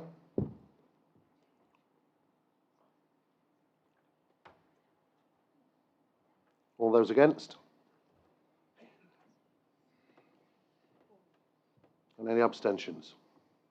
One. So it's been granted. Thank you very much, members. Right, moving on, item 5.3, which is retention of single-storey building to rear used in association with existing business at Mad Hatter. So I believe Councillor Wayne's got to leave the room. And then got to come back and speak. Don't worry, you'll hear me. Hey? Yeah, of course you can, Councillor Burfield. We'll have a comfort break in a bit. No. No, she's only getting a glass of water. Yeah. Yep. Yep. Okay. So what we'll do is we'll take this item and then we'll have a comfort break. Are you happy with that, Chris? Sorry, are you happy with that? It looks like a bit. Yeah, totally. It does seem a bit mad. Like I've been feeding a baby. They're all playground on the side, or just have Oh, one the side joys of playground. I think he's back. I mean, I don't want to. I don't want you to tell developers to do their job. You're trying to fine tune it.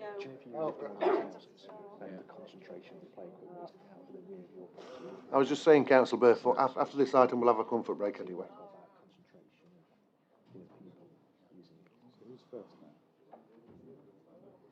Anyway, this is item 5.3. This is application number 22/000558 full. The Mad Hatter, 34 Crown Square, Matlock. This is retention of single-storey building to rear used in association with existing business. He's coming back in to speak anyway, Councillor Purdy. Yeah. Councillor Wayne, can you move more that way? And then we'll get somebody to fetch you. Okay. So anyway, this is, as I say, retention. So Councillor, I'll have to bring him back now. Councillor Wayne, can you come back, please? Because he's the first on the list. So I told him to bugger off and now he's got to come back again. Yeah. He'll have gone the other way into the committee room. No, he didn't. Oh, did he? You're on first anyway, so it doesn't really matter. So you got 4 minutes. I'll let you know when you've got 30 seconds left. Chairman, members of the Planning Committee, thank you for allowing me to speak to you this evening. I speak as ward member, but also I have been flood warden in Matlock for 3 years. The first point that I would like to make is that I have never had any issue in accessing the riverbank from the steps at the rear of Mad Hatter. Regarding my initial comments outlined in your agenda papers, I was asked by the Environment Agency to visit the Mad Hatter as they had a report that a temporary structure erected during COVID was attached to the flood wall. When I attended, there was one bracket attached to the top of the flood wall, which was quickly removed and the issue resolved. It should be noted that no part of this new structure is attached to any part of the flood wall. I've been asked by the EA to arrange access to many of the premises on Crown Square and Bakewell Road where ready access is not available. So there is a precedent. It isn't just this particular property, there are others. The second point I would like to make is that I'm somewhat perplexed by the reluctance of the Environment Agency to engage with the owners of this business. It does not appear to be a reasonable or justified response. And as all three partners from the Mad Hatter have made it clear that they want to interact with the EA in an effort to seek an effective and proportionate remedy to enable their business to continue. The third point I would like to make is that we understand why the Environment Agency want to retain access to the area should there be any issue with the flood wall that requires repair. But in respect of risk, one would hope the Environment Agency have already undertaken a significant assessment of the whole of the flood wall and the riverbank upstream from Matlock Bridge, and had they identified any significant fault, they would surely have extended the length of the repaired wall to cover the Mad Hatter. My fourth point is the EA are reinstating the flood wall to the pre-existing height, so this would infer that they are content with the existing height of the flood wall into the future. My fifth point is the EA state that they need a 2-metre buffer access to the land side of the flood wall. However, there are many locations upstream from Matlock Bridge where the flood wall is not readily accessible, as I mentioned earlier. The Environment Agency infer that they have had access to the flood wall prior to the erection of this wooden structure. However, I can confirm that prior to the erection of this temporary structure during the COVID pandemic, there were 3 large trailers concealing the flood wall, and they were present for the whole time I have been flood warden. Finally, had the EA taken the time to engage with the applicants, they would be aware that the structure in question is demountable to enable a visual inspection, and I am advised is fully removable to enable the AA to work from the small area from the rear of the premises. The Mad Hatter is a thriving town centre business, employing many staff, which also brings business into the other shops in our vibrant town centre. You will be aware from disclosures that the owners are due to renew the lease in December, and this may not be possible if the viability of their business is reduced. Therefore, perhaps a proportionate response to this application will be to impose conditions on the applicant to agree to demount the riverside panels of the building upon reasonable request from the Environment Agency, as they have done on a number of occasions to other businesses, and also be prepared to fully remove the building if the need arises again at the request of the EA should global warming and climate change require increase in the flood wall height. Thank you very much. Thank you very much, Councillor Wayne. Just wait for you to go out again.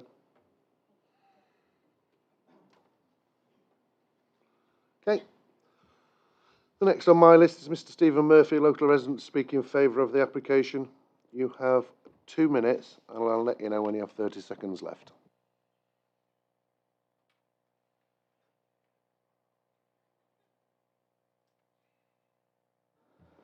Good evening. I'm one of the owners of Mad Hatter. My role is marketing and bringing tourists into the town. Mad Hatter will close without this outbuilding. However, this isn't just about Mad Hatter having to close if planning isn't granted. I believe the implications for the town are much wider. I'll try and outline why.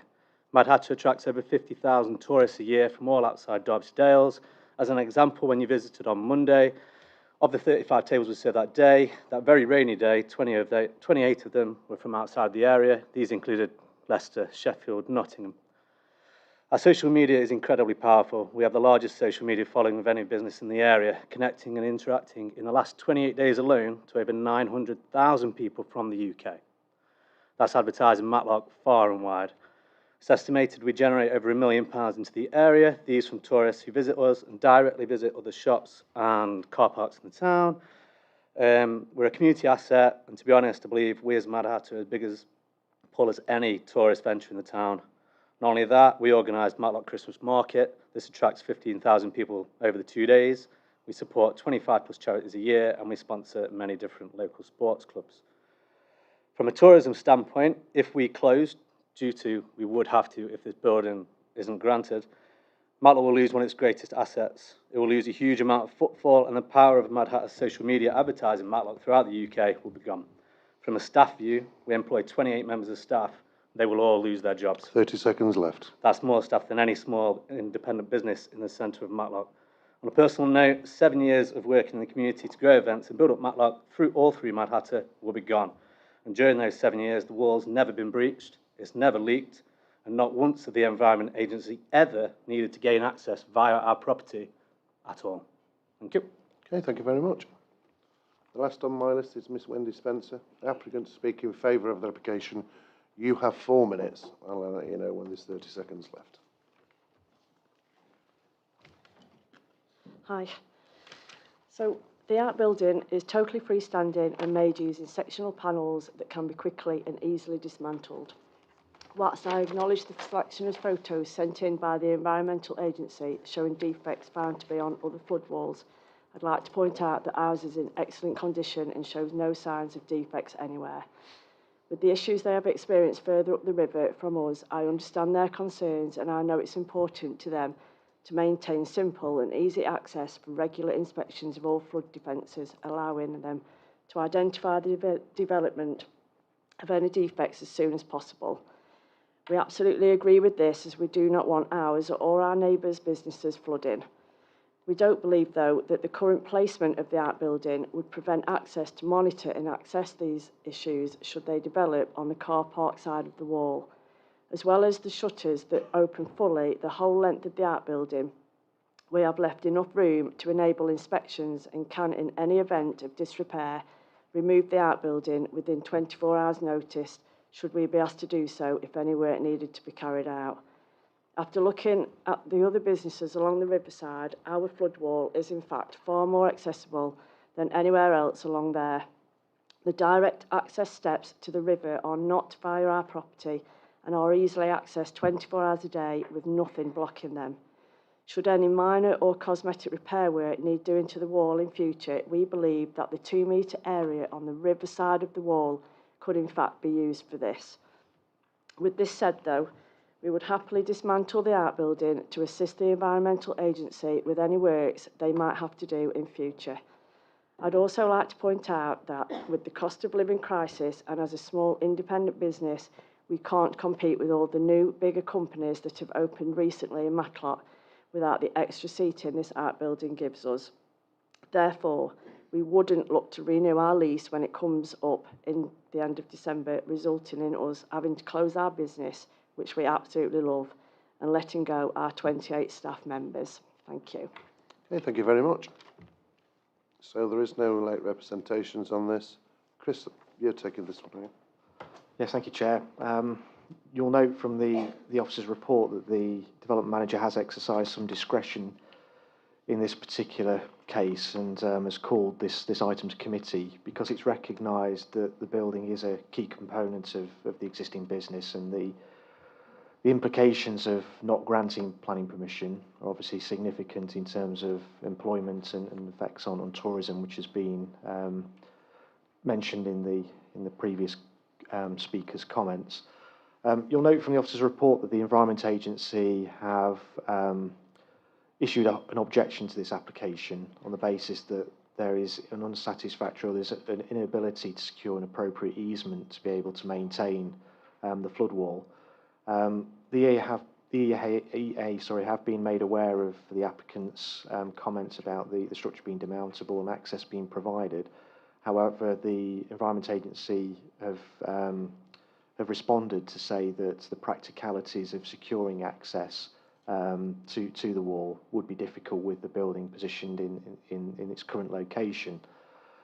Members visited the site yesterday and they will have had a look at the structure in question. They would have had a regard to the visibility and access to the flood wall, and also the nature of the building's construction and how easily it can be demounted should an inspection of the wall or routine maintenance need to be carried out. The local planning authority has followed the Environment Agency's advice here and recommended the application be refused for the reasons stated in the officer's report, but undoubtedly I'm sure there'll be questions in terms of whether members could potentially go against that officer recommendation. So I'm happy to take questions at this stage. Councillor Burfoot. Thank you, Chair.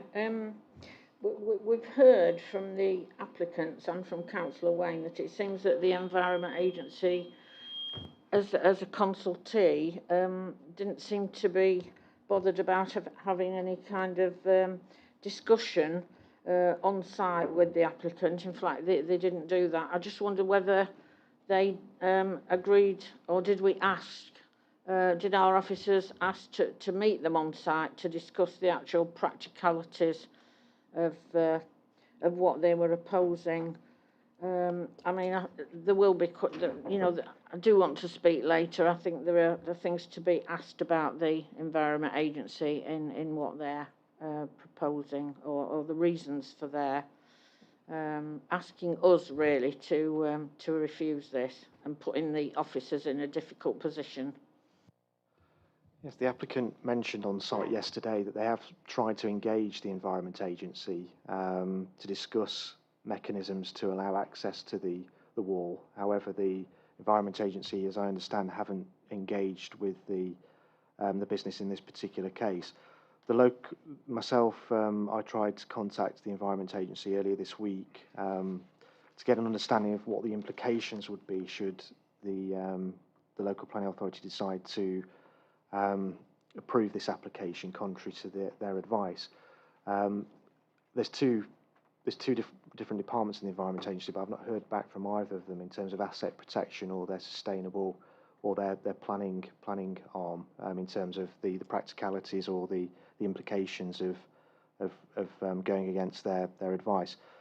From my perspective, the Environment Agency have expressed concerns with regards to the difficulties of obtaining access to the wall. I think if members are satisfied, having visited the site yesterday, that the structure is demountable, and if we could agree a mechanism for ensuring that access to the wall is provided upon request, and we can agree that mechanism and details, members may be satisfied that will provide appropriate facility or the ability to maintain and carry out any inspections of the wall going forward.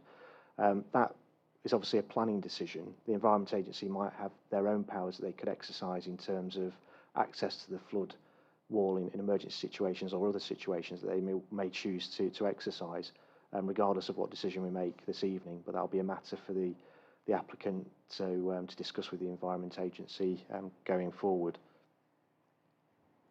Okay, Councillor Burfoot. Yeah. Councillor O'Brien. Yes, thank you, Chris. You partially answered my question in that response.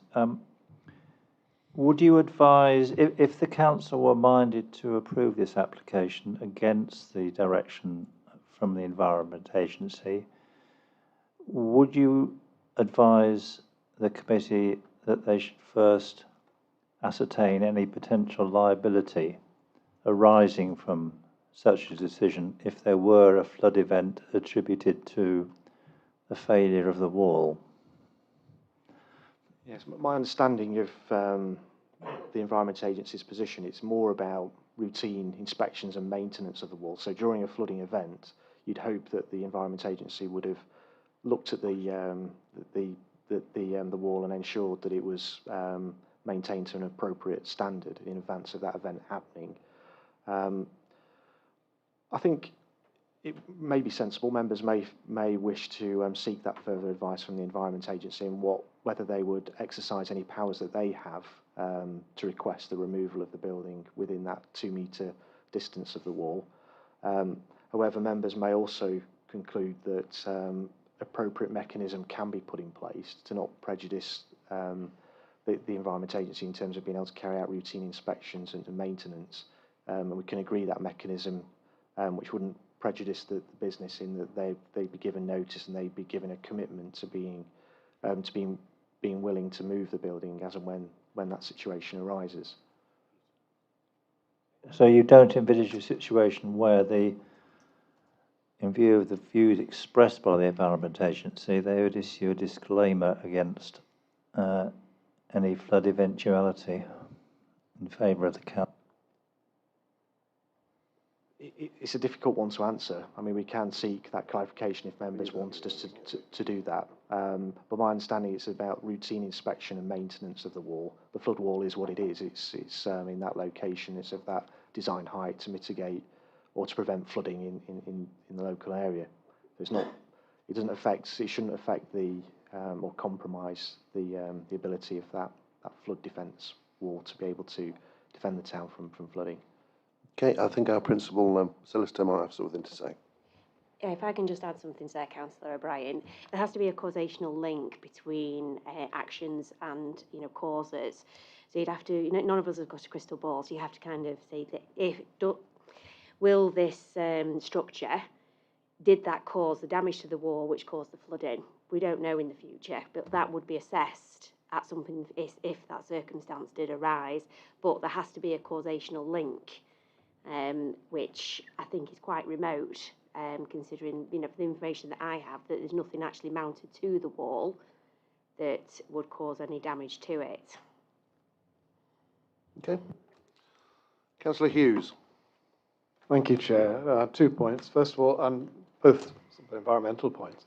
The first was there was a complaint about noise from the Mad Hatter, or it wasn't clear in the report whether the noise could be identified as coming from the Mad Hatter or from another premises. And the second is the heat insulation properties of a temporary building such as this. And we're seeing a lot of, I think we're going to see a number of these applications for replacement of retrospective planning permission associated with buildings built during the temporary buildings built during the COVID period, and all of them are likely to have poor insulation qualities, both for heat and for noise, and a lot of them will be related to public houses or clubs or whatever. And therefore, in this particular example, what was your view about whether the noise was coming from Mad Hatter or from another premise? And is that a material consideration? And should we be weighing that in this particular instance? And secondly, are there any issues about the building control elements associated with the building? So whether it's meeting the necessary building standards for heat insulation for a commercial property? Thank you. Thank you, Councillor Hughes. With regards to noise, section 5.5 of the officer's report refers to recent noise complaints from both this premise and also the loft. And the environmental health officer that's the lead officer that's looked at this particular application, they have had, or they identified complaints related to events held in that area where a live female singer was performing, and they would not be happy with that area being used to house any form of musical performance other than perhaps background music. But they're happy that that could be controlled by conditions. So if members were minded to approve the application, not only would we need a mechanism which would secure the removal of the structure as and when required for inspection purposes and maintenance purposes, we also need to think about appropriate noise mitigation measures also. In terms of the requirement for the building to meet building regulation requirements, this is a retrospective application, so the application or the building's already there, so it should have received any requisite building regulations approval. If not, Derbyshire Building Control Partnership would intervene and ensure that the building is fully compliant in that respect. Okay. Subsequent to this, if this application was approved? Yeah. Okay, in terms of the first point about noise, is that better done through a condition or is that better done through licensing?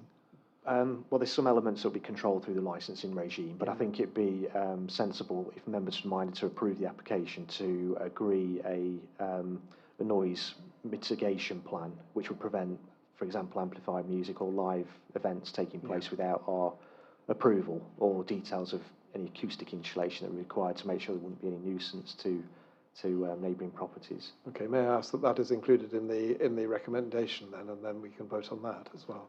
If members are minded to approve the application, that is a sensible condition. Thank you. Councillor Purdy. Thanks, Chair. I mean, there's a number of aspects to this, and it's, I think, very finely balanced. If when we always get recommendations for refusal, we are bereft of conditions. So, in a sense, it's make it up as you go. And I can see where you're coming from, councillors, and I've got some thoughts in my mind. I want to take you back to 2019 when the floods occurred. I took it upon myself to go and talk to a lot of the traders in Matlock because you felt absolutely sympathetic and upset for them. And I can say quite hand on heart that there were not very good comments about the EA from any of the traders I spoke to.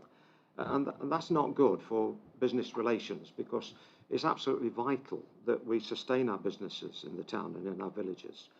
So I think this fine balancing act, to me, hinges on the wording in the recommendation that the development constitutes a potential risk to flood alleviation.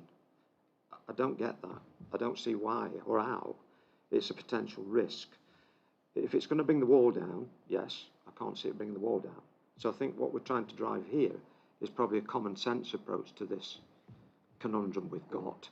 And I'd like to think that we can condition it to the point where we're not at risk from the EA. When one thinks previously, we have in fact gone against the highways recommendations. But I would agree with Councillor O'Brien. I think I would like to know the implications if we do go against the EA, because whilst they might not be serving the businesses in that area as well as the businesses would want them to in having a conversation, which I think is vital, I think communication is always key. You can always sort problems out and always sort, issues out. So I'm minded towards approving this, but with some caveats.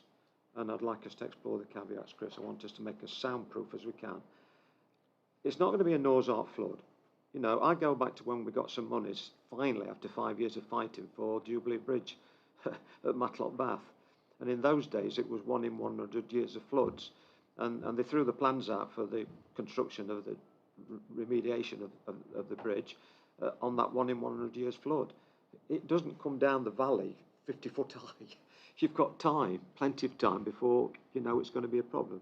So I think measures we can bring in would help the applicant and the owners to take measures which would then take away that it becomes a potential risk. So I don't see it as a potential risk. Does that make sense?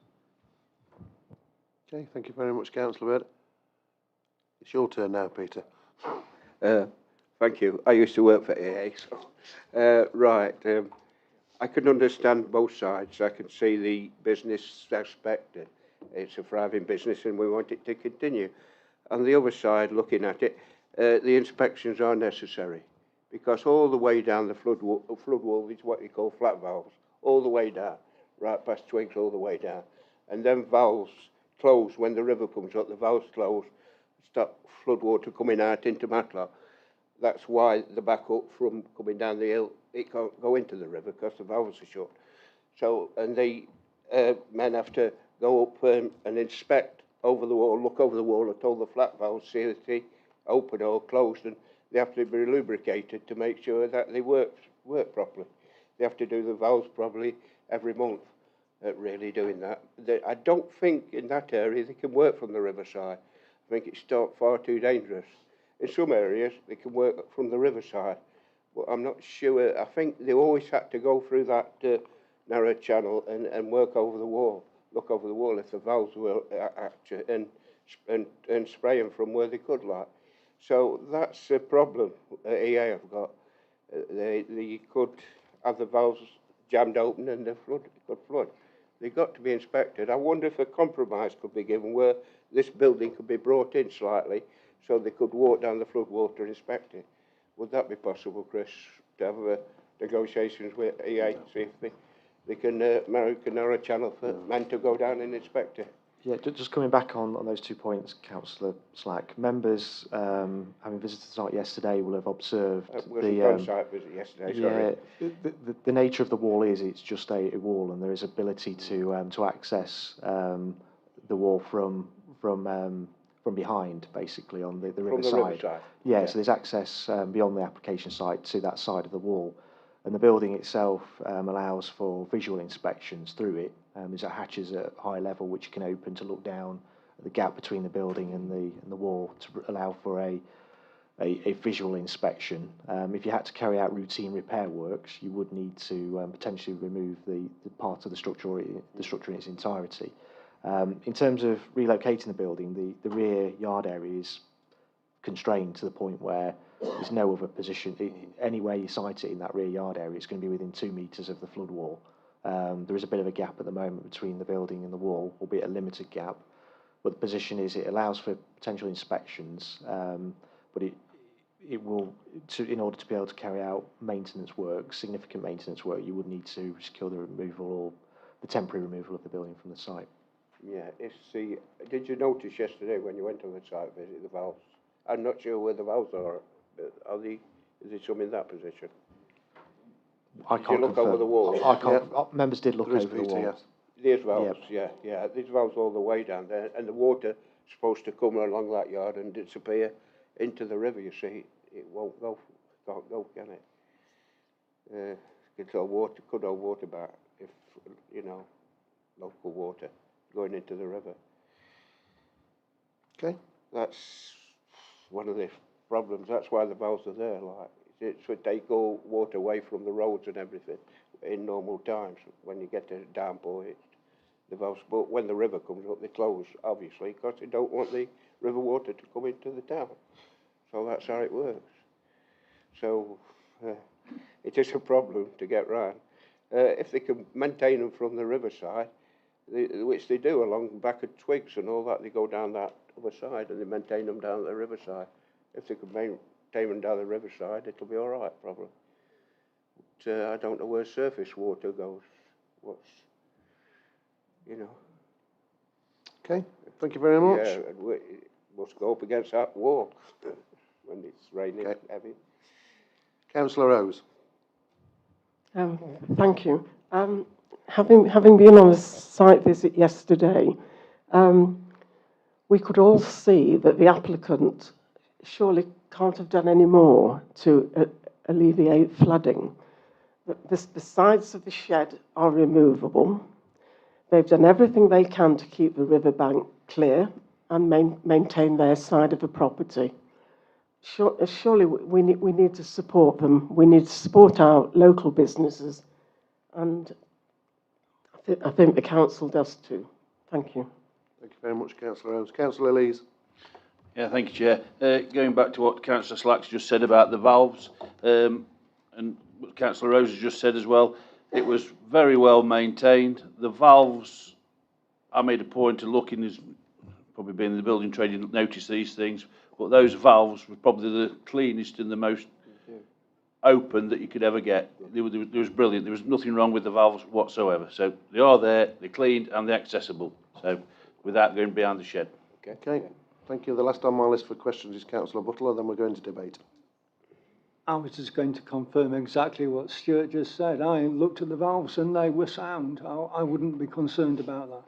Okay, thank you very much. So we're moving into debate. Councillor Fitzherbert. Thank you, Chairman. I think we're very lucky to have the flood warden in this room. I think we're very lucky to have his contribution at the beginning of this particular item.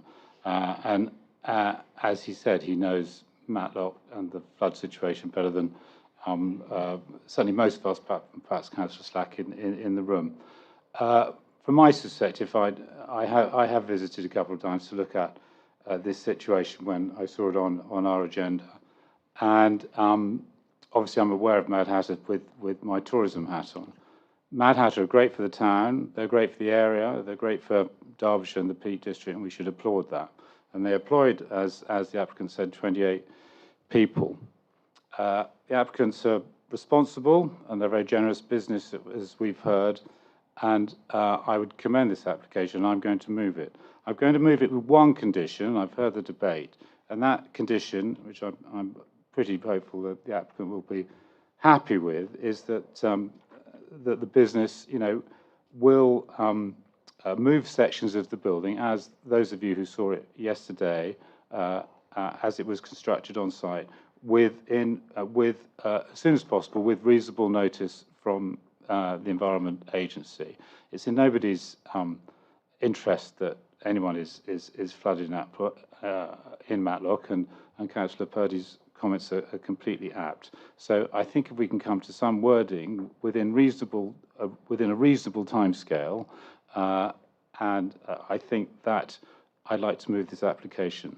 I note the comments about environmental health and the comments about noise and things like that. I don't think it's for our forum tonight to make a condition on that. That is very much an environmental health situation. Remember all the stuff we had with the dog application at Halland. I think this is certainly not that, and there are 20 flats or residences well within hearing distance of any particular noise issue. So I'd rather that we left that members to the environmental health. So I'm going to move it with that condition. Thank you. Councillor Elliott. Thank you, Chair. We need to support our local businesses, and personally I think this is one that deserves it. I was down there the other day with the rest of us looking at it, and I also think that comments made by the Environment Agency regarding this 2-metre distance, it's a bit rich coming from the Environment Agency. We're not 30 feet away. The next property is built actually on top of the flood wall. So I'm afraid I shall be supporting the applicant in this one. Thank you, Chair. So you second it, are you, I'll Councillor? second it. Okay, thank you very much. Councillor Froggatt. Thank you, Chair. Yeah, although I don't like retrospective planning applications, I do support this one. It's a business that I've used several times. But also, if they've only had 2 noise complaints, well, then I've got to applaud them, because 2 noise complaints is minimal to what the majority of businesses like yours get. Thank you. Okay, thank you very much, Councillor Donnelly. Yeah, thank you, Chair. I'm happy to support Councillor Sever's motion. I think I were down there yesterday again, and I couldn't see any problem really with the distance between the wall, and as has been said originally, the applicants are quite happy to take the side out of the wall at any time if they need inspection, so I'm happy to support. Okay, thank you. I've got 2 more on my list, and then we'll go to the vote. Councillor Lees. Yeah, thanks, Chair. No, again, happy to support this application. Regarding the noise and the insulation, I think, as we noticed yesterday on the site, well, it was pointed out to us on the site visit yesterday, this is basically a shed, single-skinned, which is very easy to remove. Start putting insulation panels in, it makes it more harder to remove, so happy to support it as it is. Thank you. Okay, thank you very much. And last on my list is Councillor Purdy, and then we go to the vote. Oh, would you like to speak in debate? Okay, we'll have Councillor Purdy, and then we'll have you, Councillor. I'll let you follow me. So, well, I'm pleased the committee has come around to this way of thinking, because when you get these kind of applications, you sort of take stock and think. But the primary concern of mine as leader of this council is business. We need to keep businesses thriving. They've gone through a hell of a 2-3 year period. And I hope that the EA take notice. I could give them some verbal comments from the traders that gave me their verbals when I visited during the floods, particularly one trader, but I won't. And they were quite expletive. So I think they've got to get their house in order. Okay, thank you very much, Councillor Purdy. And last on my list, but by no means least, is Councillor Murphy. Thank you, Chair. I think that I'm going to repeat, actually, probably what a lot of other members have said, because I do think this one put our officers in a really difficult position. But I think probably amongst us, we've come to a common, we're probably likely to come to a common sense decision based on the actual facts. Now, just in response to what Councillor Slack said, I think we've been assured that these panels can be moved. So if the Environment Agency need access, the applicants are more than happy to comply with what needs to be done. And I would imagine that it's not going to happen, actually, to be honest. But so I'm more than happy to go against officer recommendation and approve and go for approval on this one. But I just wonder whether we ought to have it was mentioned in the report about painting the shed in a, I think we call it a recessive colour. Can we do that? Yes, if other members agree to that.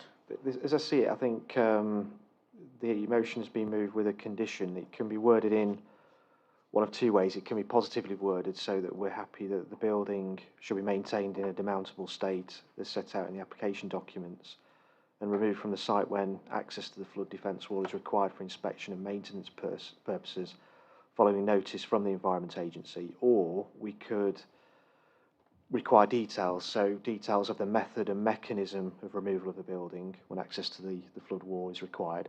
And that gives us some flexibility to agree the mechanism and the methods with the Environment Agency, so still engage them in that process. That might be a more appropriate way of dealing with it. In terms of the conditions, Councillor Hughes mentioned the need to consider the impact on amenity. I think it's important that we do agree a noise mitigation plan to prevent any disturbance to neighbouring properties. And I think also the appearance of the building. Members will have seen that the building is still quite raw. It's new, and the timber is fresh. However, it has started to weather already.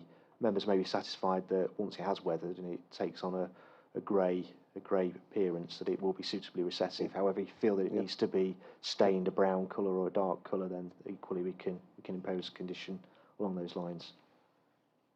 Are you quite happy with that, Councillor Mayfield? Or would you like it creosote colour? Water-resistant paint? Saddling? No, I'm only joking. Anyway, it's been moved and seconded for approval against officers' recommendations with the conditions as set out. All those in favour for approval, please show. All those against? Any abstentions?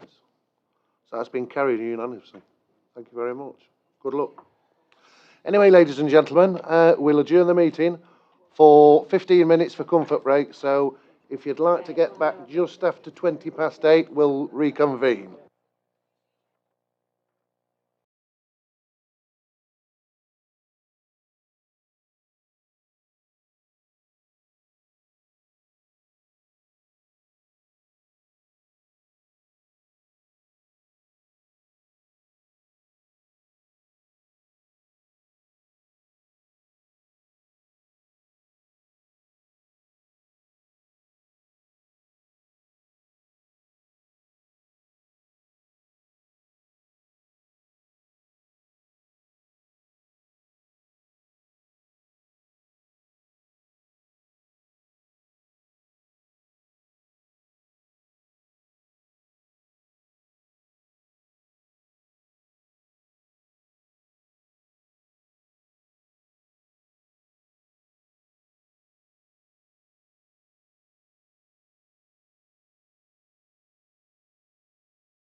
Okay, so moving swiftly on.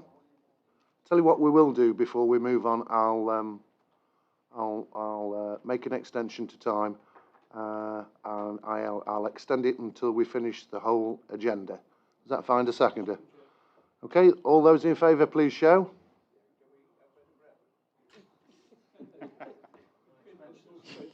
Well, I'm sure you can put it on your sheet, Peter. Whether or not they pay you out for it is a different matter. So anyway, this is item 5.4. It's application number 22/006154, erection of agricultural workers dwelling at Oatlands Farm, North Lane, Brailsford. There is some late rep, so I'll let you do that, and then we'll move on with the speakers.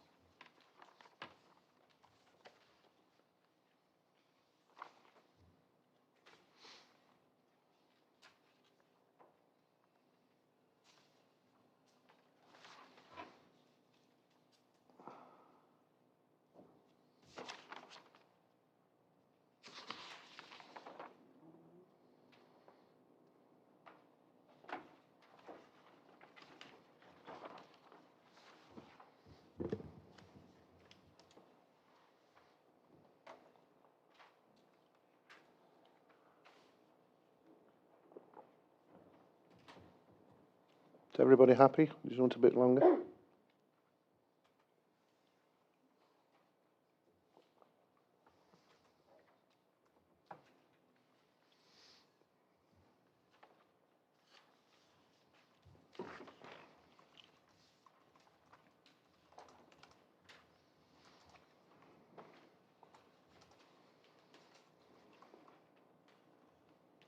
All happy?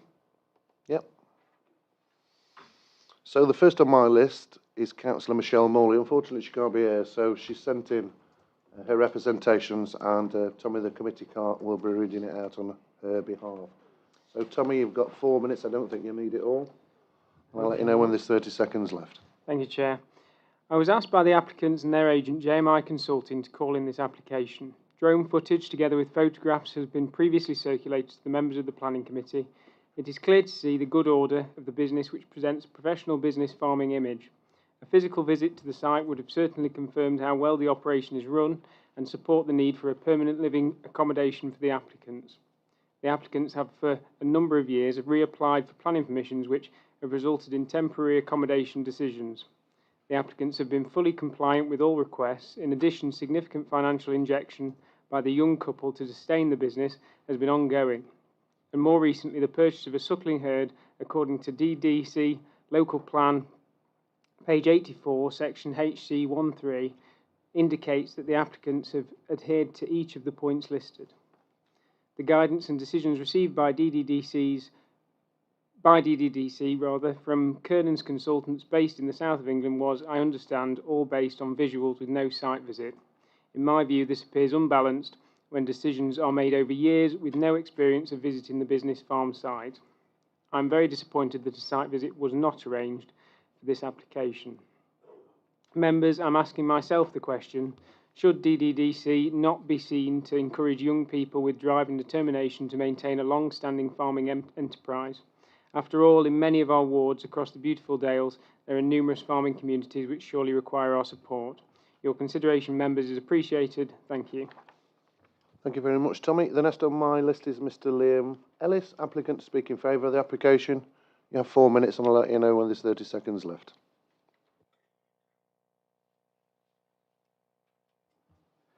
Good evening, Chair and committee members. My name is Liam Ellis, and my fiancée Charlie Martin is here with me tonight. Oatfields Farm is our home. It is our dream.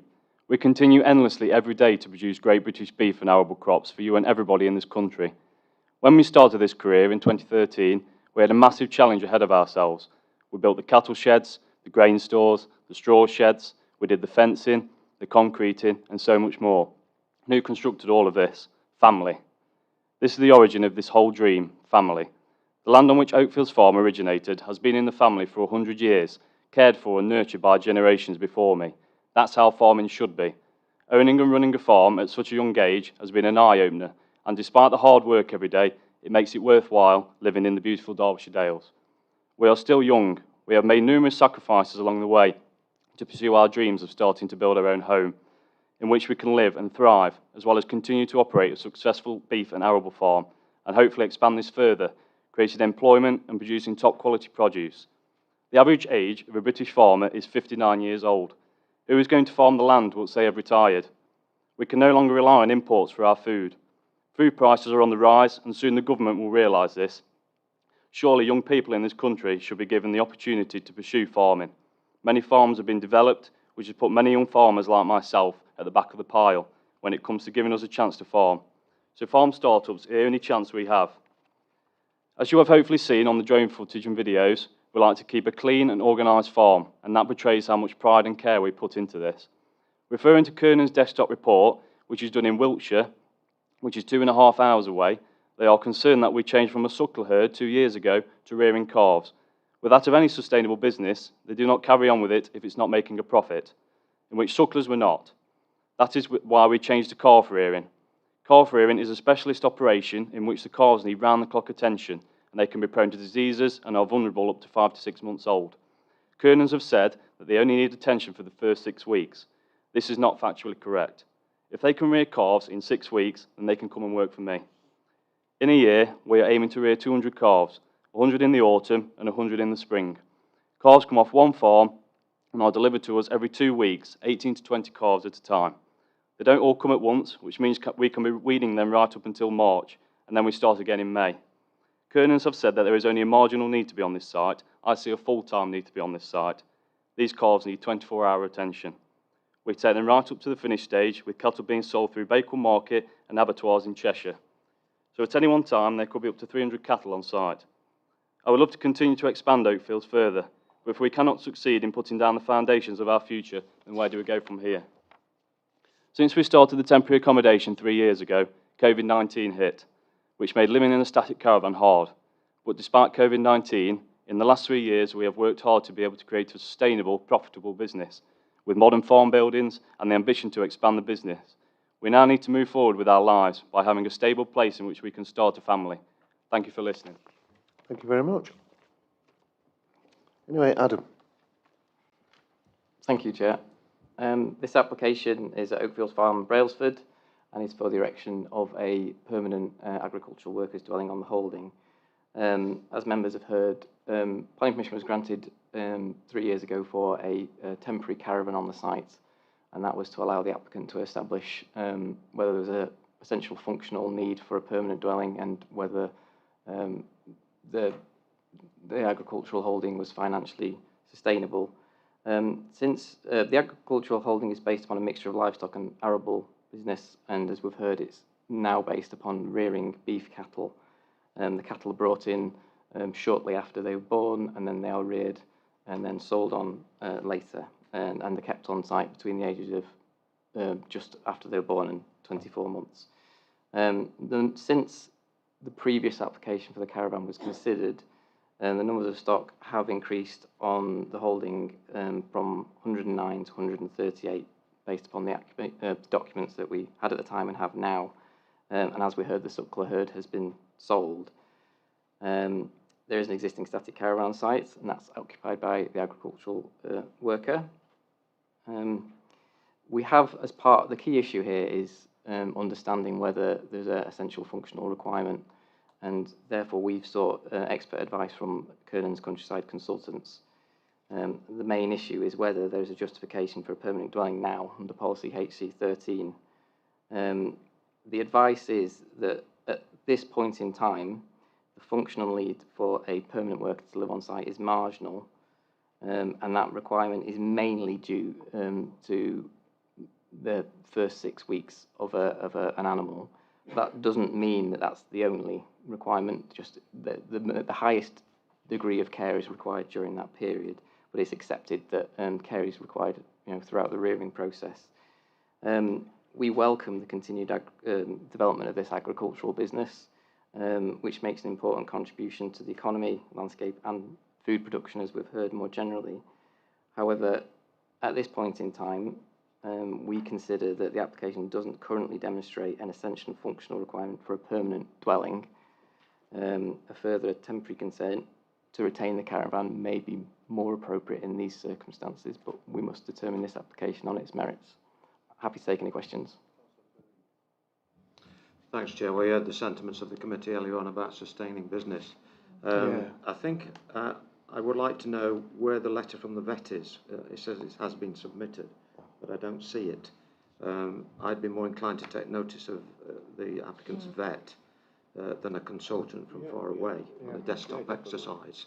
So my question, Chris, is can we not extend the licence for the temporary caravan until I know that the applicant's intending buying 100 calves from May 2023?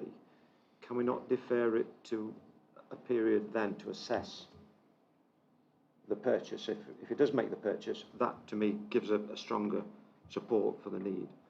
I just question, can we extend the licence of that temporary caravan and have the applicant bring back?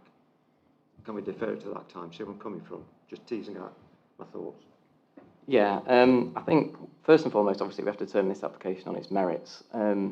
Another option could be to invite an application to retain the caravan for another period of years, maybe 2 or 3 years, depending on how long is needed for that to happen. But that would have to come forward as a separate planning application. I would be very wary about deferring this application indefinitely. I think it would be appropriate for members to make a decision on the merits of the case now, one way or the other. Thank you. So the sensible way forward is to refuse this, is that what you're saying, and invite the applicant to make an application for extension of his temporary caravan? If members come to the conclusion that at this point in time there isn't a justification for a permanent dwelling, then that would be a good way forward, yeah. Thank you. I'll listen to what other members have got to say. Thank you, Okay. Chair. Councillor Hughes. Chair, can I ask where the support for an entrepreneurial spirit is in this council? Growth, I thought we were interested in. Surely we can give people the benefit of the doubt against on a marginal case and not take a consultant's view over as being definitive when it is a marginal case. Surely we can give them some support. And officers, surely you can give them some support by trusting their judgment on this matter.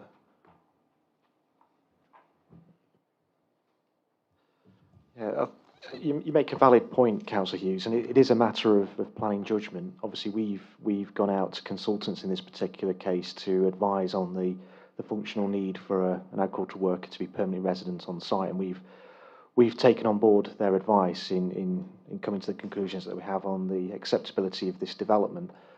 It is a matter of planning judgment. If members felt that there was an adequate functional need for a resident to be permanently resident on site in the form of a permanent dwelling, then they are entitled to go against officer recommendation.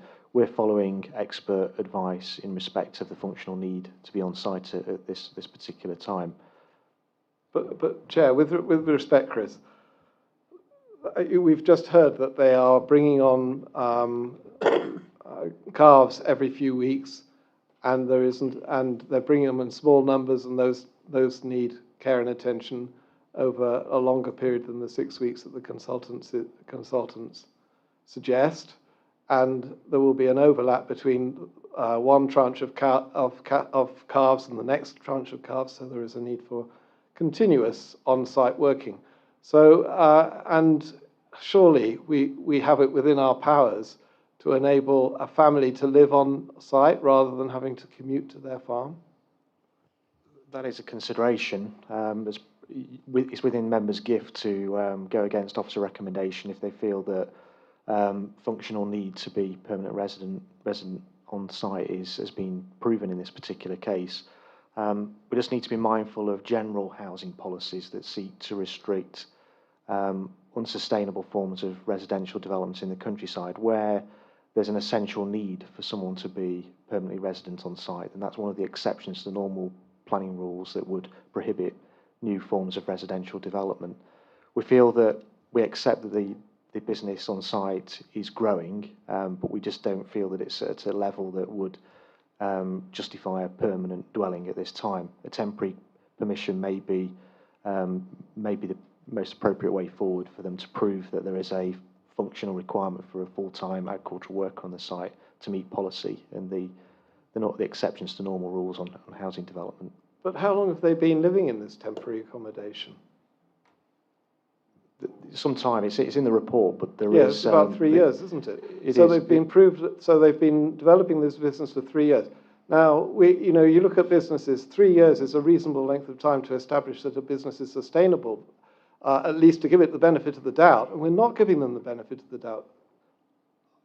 It's within your gift if you feel that they've presented a case that you feel demonstrates that there is a functional need for them to be permanently resident on site.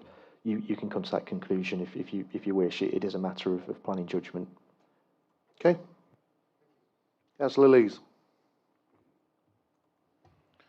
I will speak then, Chair. Yeah, I totally agree with what Councillor Hughes has just said. I think we should be supporting these young businesses. They've had 3 years now.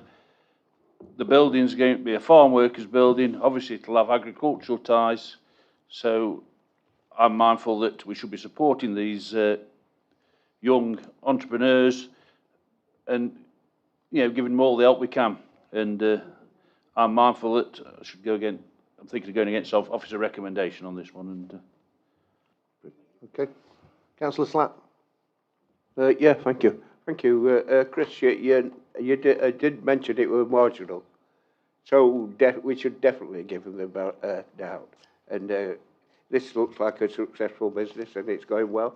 And they've proved themselves over the last 3 years. So if it's a marginal, we should definitely give them our support in this application. So I support Councillor Hughes and Councillor Lees. That's for you lot to make your judgment in the planning balance, Peter, I think. So you can add weight to whatever. Councillor Froggatt. Thank you, Chair. Can I just ask, will there be an agricultural tie on this property? I'm glad you asked that, Chair, because that's prompted the Vice Chair there, that if members are minded to approve this application, it's important that we look to impose appropriate controls. So conditions restricting occupancy to an agricultural worker, you'd want a legal agreement to tie any new dwelling to the landowner, the extent of their land ownership.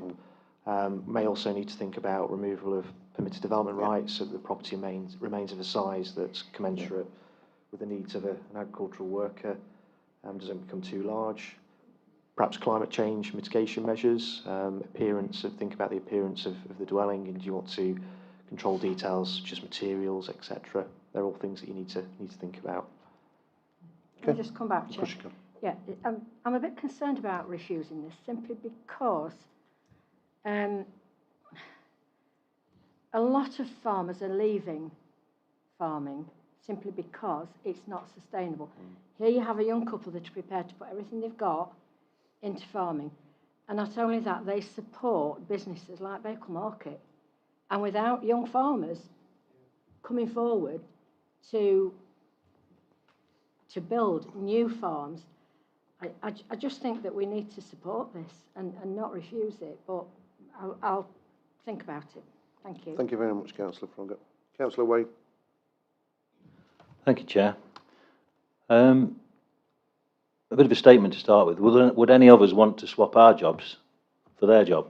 Because it's a very difficult job. And what I'm getting from the excellent speech from Mr. Ellis is that he's looking at putting down roots. He wants something permanent for his family to live in. He doesn't want to live in a caravan. I've got a caravan. I don't mind going and spending a couple of weeks in a caravan, but I'm always glad to come home. So I just feel that, we should be supporting these. And my question is, in the supplementary documents, whose opinion is it? Is it the LPA that there's still a significant, there's no change, and it's said that it's not considered a significant change, or is it Kernan Countryside? Because I have serious concerns that we're asking people 2.5 hours away to give comment on people's livelihoods. I really have some concern about that. And I'd like to come back in the debate if there is. Thank you. Okay. Councillor Mrs. Burfield. Thank you. Can you answer the question, is it your decision or is it Kernan's decision? It's the local planning authority's decision to make. However, we have been guided by Kernan Countryside consultants. They apply, for example, standard rules on man hours associated with particular agricultural operations. So they apply there's a methodology that's applied that demonstrates whether there's a functional need for a worker to be resident on site all year round, and whether that equates to a full-time worker. So it's based on the nature of the enterprise, number of man hours. They also consider the financial sustainability of that enterprise as well. So have they been consulted on the new figures that have been given? No. So we've commented. You'll see in the late representation sheet. We've had regard to that information that's been presented and provided some comments, but they're officers' comments. So it's your decision that there's no significant change, but not the agent that we've previously consulted. That's correct. Thank you. Okay. Councillor Mrs. Burfoot. Okay, thank you. My question's actually been answered. It was how long have they been in this static caravan? It seems as though it's 3 years, and what I would say is, how long would we expect anybody running a business to live in a caravan for another 3 years? Okay. Yeah. Councillor Rose. I think my question's already been answered regarding the consultants. We seem to have to believe the consultants, rather than anybody else. So I would like to say something more during the debate. Thank you. Thank you. Councillor O'Brien. Thank you, Chair. Chris, you've kindly confirmed that there would be an agricultural workers condition attached to any consent. Could you just confirm that the farm unit itself is viable and sustainable as an enterprise, such that if in the future the property came on the market, that there's a reasonable prospect that it could in future be occupied by a new somebody in the same farming occupation, so we wouldn't be faced with the prospect of a dwelling occupied by someone not in agricultural occupation. It's my understanding that the enterprise is financially sustainable, but I would like to defer to Adam, who's the sort of main lead officer on this particular application. He'll be able to confirm that position.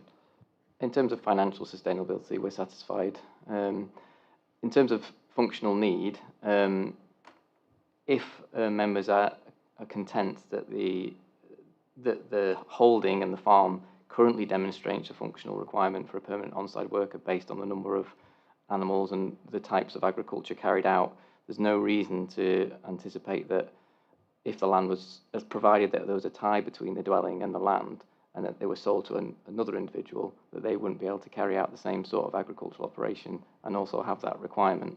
In terms of the amount of land, we are satisfied that that should be able to sustain an agricultural worker's dwelling in the long term. Okay. Councillor Butler, and then Councillor Buttle, and then I'll move into debate. Yeah, my question was about the how what are is the report from Kernan, does it talk about how they need to be on site or in the vicinity? Because are there other dwellings in the vicinity which actually could be afforded by somebody who is running this farm, which would mean that was a viable proposition? Because it's not. If we're saying yes, you don't need to live on site because of the type of farming you do still need to be living within a reasonable proximity to the property. And is that farming operation sort of commensurate with living in that vicinity with the amount of affordable housing with housing that can be afforded by somebody who's doing that role? Does that make sense?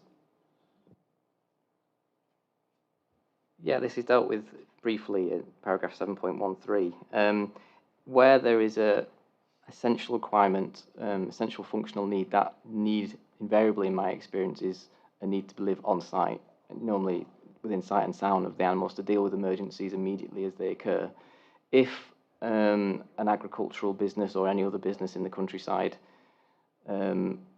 is commutable, in that you could commute to it within 10 minutes, 15 minutes, 20 minutes, that would tend to indicate that there isn't a need to grant planning permission for a dwelling on site. So I think comes to the crux of the decision that members have to make, whether we've sort of crossed that threshold to a business that does require someone to live on the site or not. Okay. Last on my list for questions is Councillor Buttle. Thank you very much. If the late representation, the information about the business was fed into the consultants and the consultants said, yes, we agree, you could probably do with having somebody there 24 hours a day, then we wouldn't have to go against officer advice. How long would it take for that information to be put to the consultants?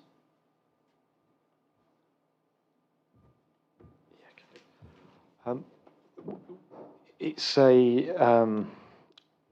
I think I understand what you're saying, Councillor Buttle. I think the application's been assessed on the nature of the existing enterprise, and the level of activity associated with that enterprise doesn't warrant at this moment in time a full-time agricultural worker to be permanently resident on the site. If the enterprise was to develop to a point where the number of man hours and the need to be on site all year round was to increase, then at that point in time, a permanent dwelling on site, permanent dwelling may be an acceptable proposition and something that as officers we'd be able to support. But it's dependent on the growth of the enterprise rather than just further information being presented to Kernans to confirm or to change their position. It would be based on material changes that they would have to consider. Okay. No, I don't think I understood what you said there. I'm sorry. Are you saying that you've just decided that this late representation isn't relevant? Yeah, we've accepted that there's a modest increase in stock numbers, but we don't consider, based on the advice that we've already had, that equates to the need for a full-time worker all year round being present on site. Okay, well, I'd like to support you, but I'm not sure that I can if you're going to not actually deal with what we've been told. It's within members' gift to go against officer recommendation if they feel that. Yeah, but I don't want to go against officer recommendation. I like to, take professional advice on these things, and this is what we've got. So that is why professional can't advice. we have modern professional advice? The applicants think that this information is relevant. Is there no reason why we can't feed that back into the consultants and they can tell us whether it is or it isn't? If members want to defer the item to get that view from Kernans independently and for that to be fed back to members, and that could be a route that you may want to explore if you wanted to defer. That would mean deferring the item, and I'd rather give clarity to the applicants as to which way it's going rather than give them another 4 weeks of waiting. Okay. Okay, we're in debate. So first on my list is Councillor Fitzherbert. Sorry, somebody beat you to it, David. Thank you very much, Chairman. Well, I mean, if as Councillor, the ward member, Michelle Morley has said in her piece at the beginning, if we've been lucky enough all to visit it, and I have, with my sort of, I suppose my sort of semi-professional farming hat on, I have been to visit the site to see what we were actually talking about with my own eyes. The photographs are all very well, but when you see it, and I must say, I've been to quite a lot of farms in Derbyshire and the locality, and this is one of the tidiest and most well-run farms that I've seen. There was hardly a bit of binder twine out the way, all the gates hang properly, and actually the dwelling, the caravan that has been referred to is one of the tidiest looking caravans I've ever actually seen that isn't on a campsite somewhere. I really feel, and I think we've got the gist and the feel from this room that this is one that the officers have done everything by the book, and that's fair enough. But I think the feeling of this room and what I saw on the ground is is that really we've got to give these young people a chance. And yes, we've got to make some conditions on it. We've got to give these young people a chance in order to complete their dream. And as Councillor Wayne says, you know, they're working more hours than probably all of us put together on this, and looking after some very well maintained animals in both the fields and the barns that I saw on the day I called. They need to be on site. It's quite remote. If you look at the little map in the report, it is quite remote there in the wilds of Bradley and Brailsford down a Long Lane. I know that area, you know, relatively well, and therefore I'd like to move this application for approval against officer recommendation on the grounds that you could say the report is slightly out of date, or it's with different figures, but because this is so critical to our farming landscape and our farming communities out there, with the conditions that that the building is tied to the land, it has an agricultural tie, you remove the removal of permitted development rights, and with the hope, as I'm sure Councillor Buttle and Buckler will have seen, there is a renewable bent in the building of the actual dwelling, which I assume would come to reserve matters, would it? Yes. Yeah. Yeah. So just to cover controls that you need to think about if members are minded to approve this application. So you'd need an agricultural occupancy condition. You'd need a legal agreement to tie the new dwelling to the land. We can't deal with that by condition because the authority wouldn't be party to any land transactions. So that would need to be dealt with by legal agreement. And we need to think about measures to mitigate the effects, adapt to climate change if you felt that was necessary. We can deal with that by condition. An authority has been delegated to officers to deal with that. Materials to be used, perhaps removal of permitted development rights. I think they're all sensible conditions or controls. Yeah. Okay. Okay, thank you very much, Councillor Fitzherbert. Councillor Lees. Yeah, thank you, Chair. Yeah, happy to second this. Totally agree with Councillor Fitzherbert. I too have travelled the area very well, as you probably know. Know it very well, and obviously 260 acres, there's not a lot of other property around that area. So it is quite remote.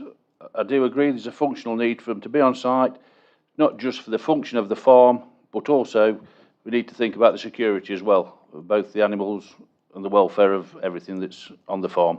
So I'm happy to second it. Okay, thank you very much. Councillor Hughes. Well, Councillor Lees has spoken for me. So I was going to bring up security and right to family life and dealing with emergencies as being critical reasons for living on the premises. With a lot of cows, a lot of cattle, they're all valuable creatures. Farm buildings are valuable as well, and they can only be secured by somebody living on site. Thank you. Okay, Councillor Barefoot. Thank you. I will be brief, Chair. Oh, please. Yeah. I would have seconded it, but somebody got in before me. I think officers have done everything here by the book, but I'm afraid, officers, I haven't got any problem at all with going against your recommendation. And I think, you know, I'm no agricultural expert, but if I'm looking at the late representation from, and I've not seen this letter of support from the applicant's vet, but I would imagine that vet is a local vet, will have been to the farm many times, will know exactly how the farm operates, and I'm going to take their word over and above Kernan's on this occasion. Okay, thank you very much, Councillor Barefoot. So it's been moved and seconded. Sorry, Councillor Purdy. Thank you. Just want to put my input in. I mean, I started this train running, didn't I, really? No, I agree with Councillor Barefoot. I would surely listen to the local vet. I don't like to hear officers being knocked, frankly. I think it's, you know, Councillor Barefoot, the council votes our policies in. Our officers are there to carry it out. So it's not them, it's us who make these decisions. And if there's a need for policy change, then we have to address it. Simple. Yeah. So that's all I want to say. Thanks, Chair. Okay, thank you very much. So it's been moved and seconded for approval against officers' recommendations with the conditions as set out by Chris. All those in favour of approval, please show.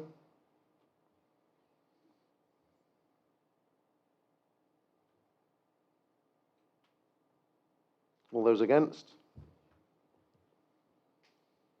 And any abstentions? So it's been approved. Okay. Anyway, moving swiftly on, item 5.5. Application number 22/00364, it's a reserve matters. This is land at Millers Green, Worksworth, Derbyshire. Any late reps on that? I don't think we've got anything on. Yeah. Okay, great. So there's no late representations on this, I don't think. Looking at my... Oh, there is. There's a little bit of late representation, so I'll let you read that first.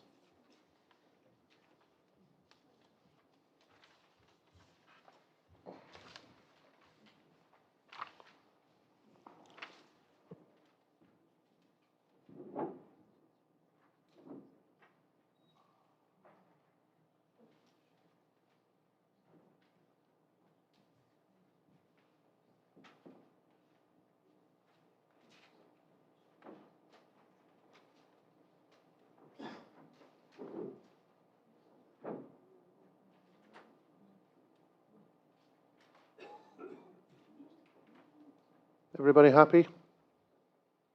Okay. In which case, we'll crack off with the first speaker, Mr. Eric Andrew, local resident, to speak against the application. You have 2 minutes, and I'll let you know when there's 30 seconds left.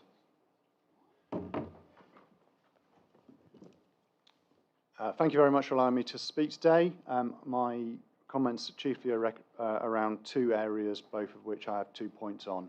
First is, I have a legal easement of right of access to my property where we have our parking located, which is currently accessed by a tarmacked road, which admittedly is in a poor state of repair, which a planning proposal intends to remove, and then we'll then be accessing our property using the estate road, which then terminates before the edge of our property and then has us crossing an area which is defined as a 3-metre wide track of indeterminate construction. I object to that element and think that reasonable adjustment could be made just to extend the estate road to the boundary of our property and our parking area, thus giving sustainable access, maintainable access, and such forth. I do note, it was mentioned before in a previous application, but that the estate road is not being built to an adoptable standard. Presumably there's very good reasons why an adoptable standard is preferable, otherwise the council would accept a lower standard. So my request would be for suitable adaptations be made to the estate road so that it would be to an adoptable standard. The second area I want to draw particular attention to is plots 3 and 4, which directly overlook our property. 30 seconds left. They're currently set as bungalows. I would ask that a condition be put on those so that they could not be developed, such as a dormer, second-storey development, without going through full planning permission. And my understanding is they can currently be done under permitted development. And final point is there's a 1.8 metre fence which just go right up to our boundary, giving us a 3-metre outlook directly from our patio overbearing on us. So I'd ask that that isn't required. Given Okay, thank you very much. Next on my list is Mr. Paul Whitehead, local resident, to speak against the application. You have 2 minutes, and I'll let you know when there's 30 seconds left.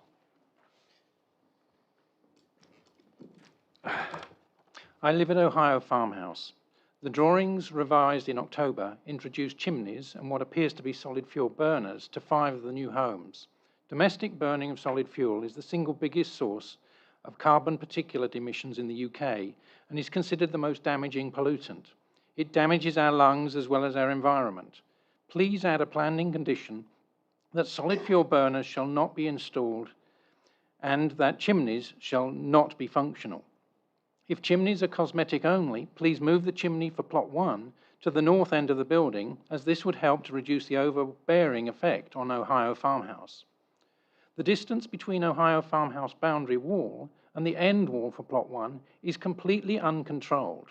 This affects three issues: the apparent scale of the end wall of Plot 1 when viewed from Ohio Farmhouse, the easement of the existing or rerouted culvert that is believed to originate in a disused lead mine at the west of the site, finally, the flood pathway for winter springs that appear from the 2-metre deep made land that covers much of the site.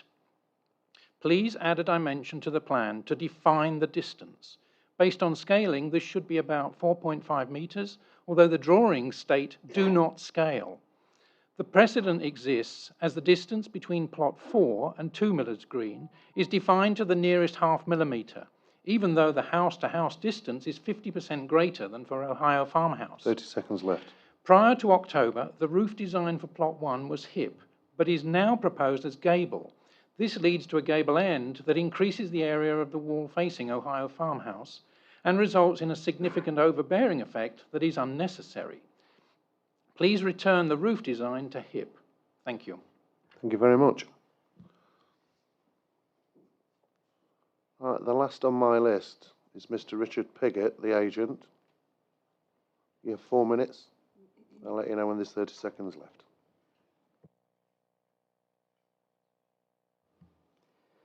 Thank you, Chairman, for the opportunity to speak today. I commend the officer report for its detailed analysis of the proposal. As you know, the site has outline planning permission for 12 dwellings granted in early 2020, with the site access having already been agreed. The principle of the development is therefore firmly established. We have worked extensively with officers to overcome the concerns identified in relation to the last application. We have since been through 2 rounds of pre-application discussions and made further amendments during the course of this application, resulting in a scheme that officers are now happy with.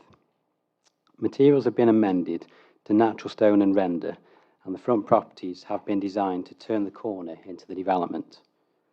The vehicle parking forward of the front 4 plots was at the suggestion of officers and will be partially obscured by natural stone walls. The layout responds to the natural levels of the site by having 2-storey properties on the lower part and bungalows on the upper part towards the rear. The drainage concerns expressed by members of the public are understandable given the apparent historic issues. However, the LLFA has agreed to the overall drainage strategy. Some detailed drainage queries have been raised, but these will rightly be dealt with when a detailed drainage strategy is submitted prior to the commencement of development, as per conditions 25 and 26 of the outline consent. We support the Council's green agenda and believe that the proposal has been designed to be highly sustainable, with solar panels, air source heat pumps, rainwater harvesting, and electric vehicle charging points. In short, the development aims to mitigate the effects of climate change, and it is sustainably located for easy access to Wirksworth, Matlock, and further afield. I would now like to remind you all of the benefits of the scheme, including the provision of 10 much-needed open market homes to meet an identified need. The 2 affordable homes will be provided to M42 accessible standard, with some elements reaching M43 wheelchair user standard. The size and nature of the 2-bedroom bungalows would meet local affordable housing need, providing good quality accommodation for people with mobility needs. It is considered that the proposals will result in a high-quality scheme which assimilates well into its surroundings, would have an acceptable relationship with neighbours, and appropriately addresses drainage concerns. You are therefore invited to follow the advice of your officers and approve the application. Thank you for listening. Thank you very much. So, anyway, Peter. Thank you, Chair. Yeah. Just let the officer do the Sorry, presentation. I thought you would. Thank you, Chair. I'll try and keep this brief. The members visited this site yesterday to consider the impact of this development on the local environment, including the residential amenity of the occupants of nearby residential properties. As mentioned by the agent for this application, extensive discussions with the local planning authority and its officers have been had with regard to the layout and appearance of the dwellings on this particular site. We did have a proposal that sought permission for 4 dwellings on the frontage that incorporated architectural repetition, so they were a repeated design, and we felt that that was inappropriate for this part of Wirksworth. The character of this part of Wirksworth is distinct from, I think, the main urban part of the town. It's more rural in its feel and its character. So we feel that the revisions to the frontage properties is a welcomed change, and one which will ensure the development does respect the character and identity of this part of the settlement. We have secured measures to help mitigate the effects and adapt to climate change. You'll note that the dwellings incorporate solar panels. There's also proposals for air source heat pumps. So the applicant is going above and beyond our aspirational requirements of within the development plan, and that's something that needs to be given weight in the balance. If members are minded to approve this application, I'd recommend that condition 5 is varied slightly to make sure that those measures are delivered. So there's a bit of a typo in condition 5. So the details shall be submitted to and approved by in writing by the local planning authority, and the work shall be carried out in accordance with the approved details. I think we need to add prior to occupation of the respective dwellings, just to make it absolutely clear that we want those measures to be installed prior to occupation of the properties. There has been mention from the speakers about various matters, legal rights of access to property. We have to assume that the applicant is aware of those rights and have accommodated them as part of this development, but it's not a matter that we can consider as the local planning authority. It's a civil matter to be agreed between the parties involved. The access is acceptable from a highway safety perspective. My understanding is that the proposals for land drainage do not accord with highway requirements and would prohibit potential adoption by the highway authority. But it is the access and the arrangements are considered to be acceptable from a highway safety perspective, and there's no requirement for the access to be adopted by the local highway authority. The chimneys to the traditional properties fronting the sides are there for aesthetics. So we have a range of traditional buildings, and chimneys are an important component of the building's design.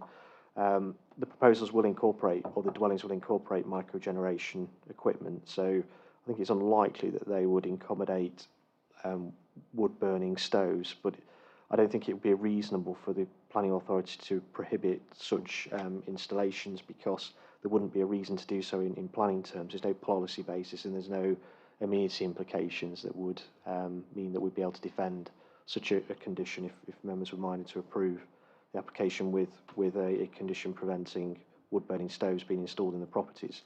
The overbearing impacts on neighbouring properties have been considered. We feel that the separation distance and the position and height of the properties relative to neighbouring buildings is such that there wouldn't be any unacceptable overbearing or overshadowing effects. We can accept some impacts, and I'm not saying there will be no impacts, but those impacts aren't of significant or so significant a magnitude to warrant refusal of the application. We're happy with the layout, the appearance, and the reserved matters that have been presented as for consideration in respect of this application. In its amended form, we recommend approval, but happy to take questions at this stage. Councillor Slack. Thank you, Chair. Thank you, Chris. Yeah, it sounds very good, really, the green aspect of it with solar panels and heat source pumps and so forth.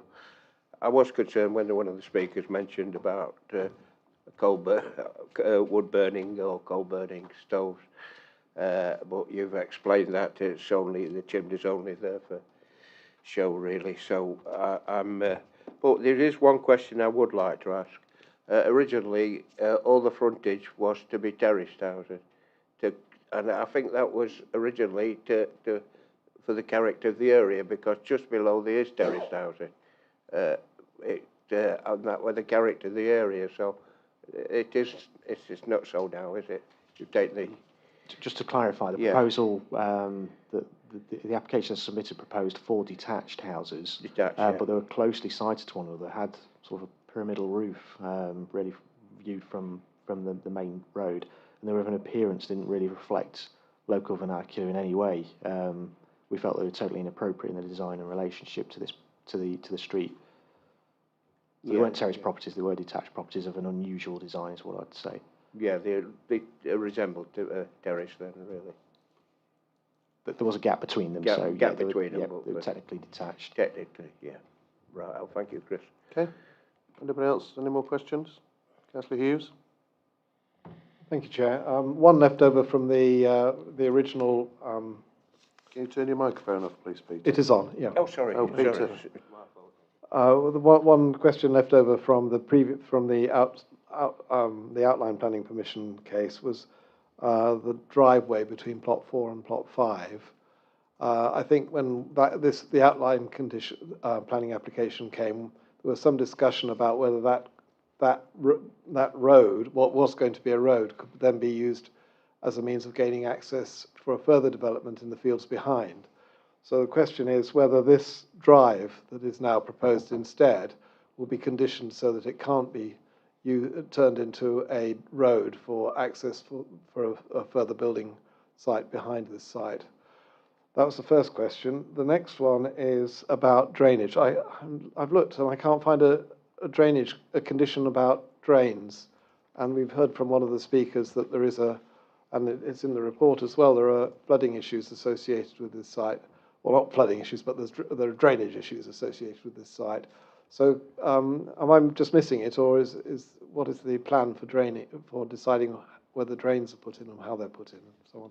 Yep. Just dealing with drainage first. So Yeah. there are conditions on the outline planning permission. With approval of reserved matters, we need to be satisfied that the matters that we're considering wouldn't prohibit the delivery of a suitable scheme. So as part of this application, a drainage scheme has been presented, which demonstrates that surface water can be appropriately attenuated on site based on the layout and the scale and nature of development that's proposed. So we can be satisfied that a scheme is achievable, but it is a matter that would have to be considered as part of discharging the conditions on the outline permission. Some degree the same applies to the access, in that access was a matter that was considered at outline stage. You've got to bear in mind that although there is a turning head at the bottom of the site, there is, I believe, a right of access to the land beyond, and it's a case of maintaining that access. And the original outline application made provision, and so does this application, but it is a matter that's been considered at outline stage. Was there a condition about that, what sort of access would be allowed to the fields behind? Well, because we've got the approval, we're dealing with layouts, and that's a reserved matter. What's presented is what will be delivered, essentially. So you can take comfort in that what's shown on the plan is what will be delivered. Okay, we've got nobody else down. Councillor Wayne. Thank you. Gentleman raised a point earlier on. What's the view of Chris? It seems somewhat disproportionate and unnecessary to have the road impacted. Is it something that we could do to accommodate extend the road to assist him? And also, in relation to plots 3 and 4, is it a condition that we could put that there is no opportunity to put dormers in there? Thank you. Sorry, I keep addressing the second point first, but if members feel that the relationship of those bungalows on that boundary relative to that property is such that if dormer windows were introduced, there would be some loss of privacy, because I don't think you could say there would be significant additional overshadowing, overbearing effects. I think it would be more loss of privacy. Then we could include a condition that permitted development rights afforded under whatever part of the permitted development order which allow dormer extensions to properties are removed from those particular properties, if you felt that was necessary. In the road? The road, yeah.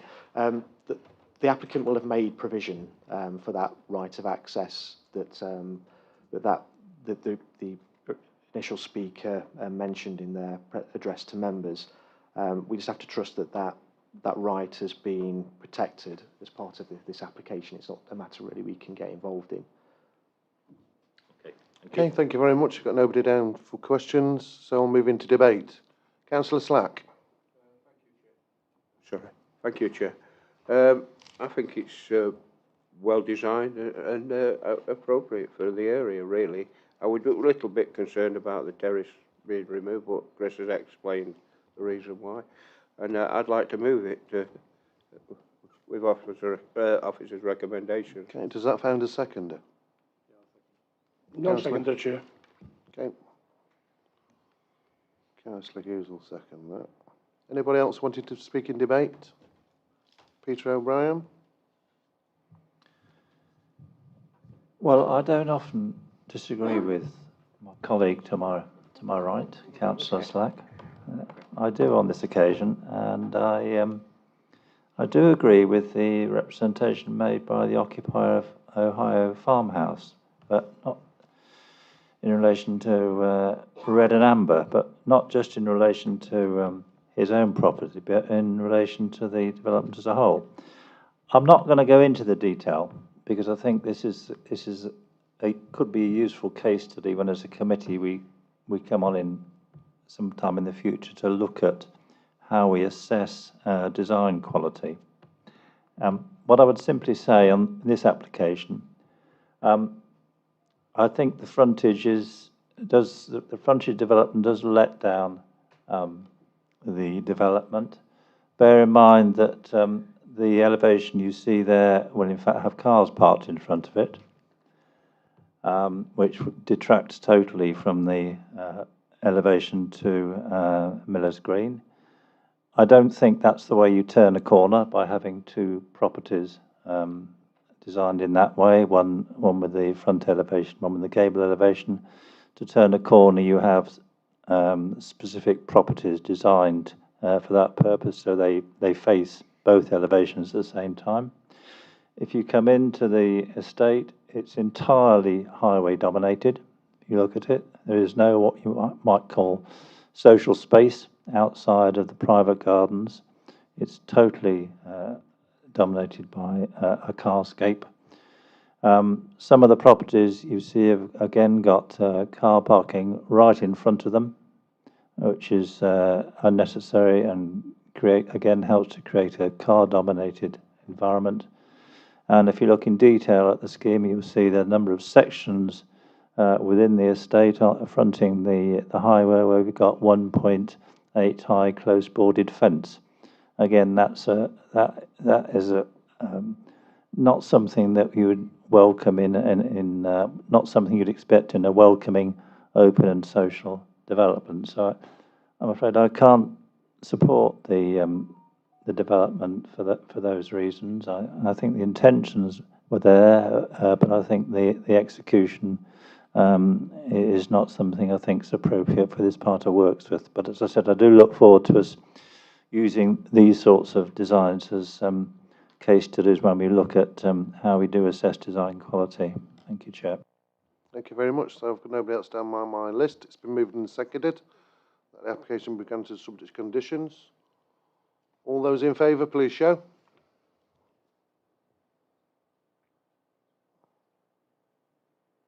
All those against? And any abstentions? So it's been granted. Okay. Right, so back to your agenda. Agenda item 5.8. This is application number 22/00798 full, 7 Collingwood Crescent, Matlock, Derbyshire, D431B. There is no speakers, so I'll go straight to Chris.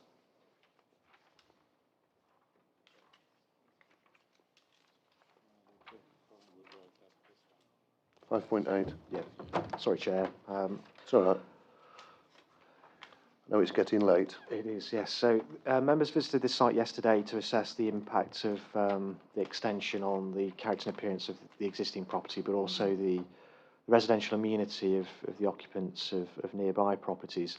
Members will have appreciated the difference in levels of the properties along this particular crescent. Members will have assessed the amenity impacts. From an officer's perspective, we're happy that the design is generally in keeping with the character and appearance of the existing dwelling. We acknowledge that the mass of the building will result in some overbearing effects. However, we don't consider those to be of so significant magnitude based on the developments on the ground and the different levels that members will have observed. Happy to take questions on this particular Members' item. questions? No, Councillor Burford, no? Nobody want to answer any questions? So I'll move straight into debate then. Councillor Burford. I hope you don't take this as a flippant comment, but I notice in the notes that we've got, the late representations, that the neighbour from 3 Collingwood Crescent invited Mr. Jones to come and take a photograph. He gasped and left and said he would speak to Mrs. Jones. I take it that it's not been withdrawn. We would have been told that, wouldn't we, if it had been withdrawn? So we are considering what's in front of us. Yes, I'd hope that if the item had been withdrawn, we would have picked up on that. Not to my knowledge, it hasn't been withdrawn. I would like to speak later. Councillor Donnelly. Yeah, thank you, Chair. Well, on the visit yesterday, I couldn't see anything matter with the application, so I think it's quite a good application. I'm quite happy to move off recommendation. That I find a seconder.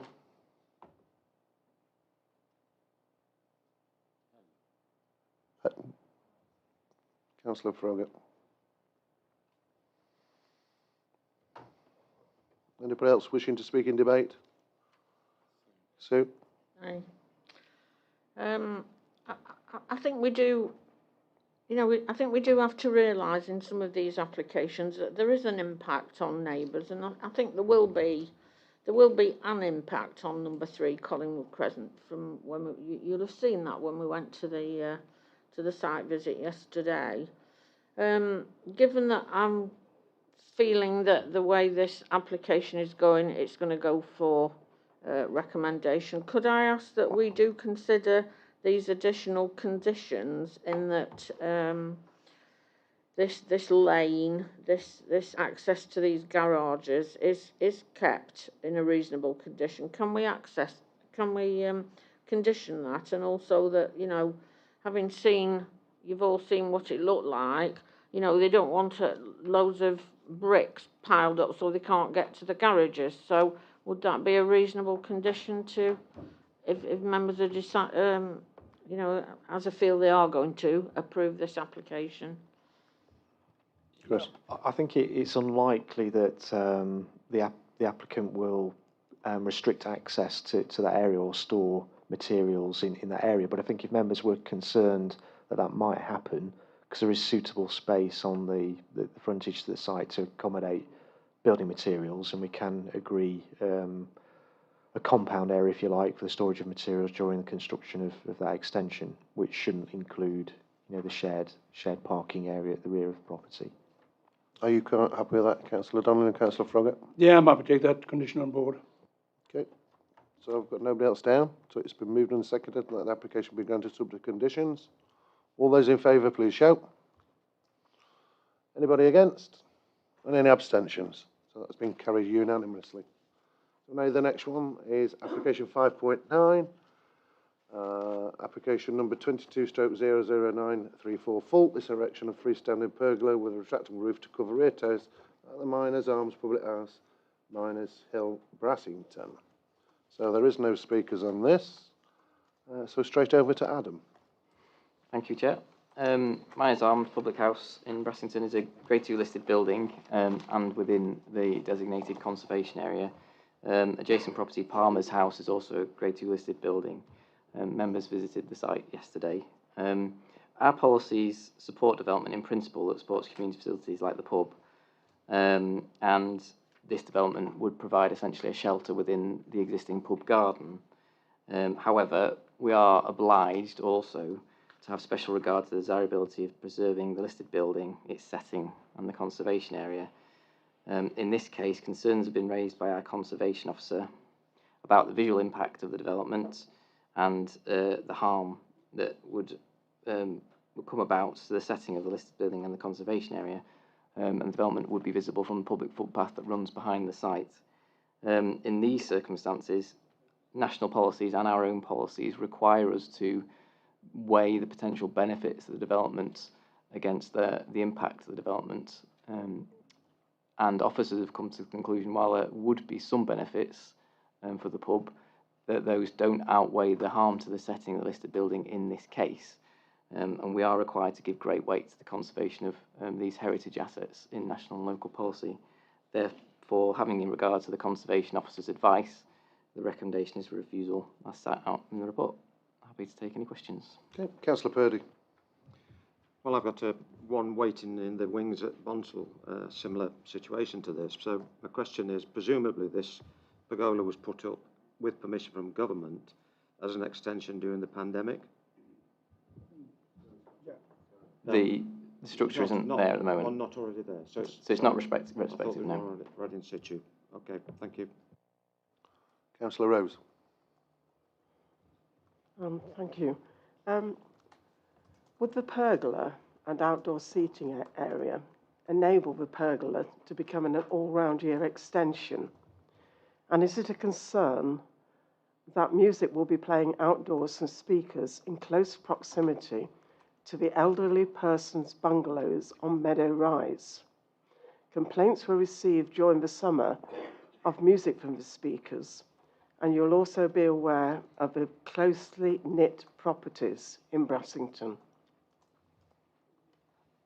There is potential, obviously. Well, first thing to bear in mind, this is an existing pub garden, so that can be used by patrons. Music could be played, and there's no limit at the moment in terms of times when that space can be used. So there is going to be already an existing impact.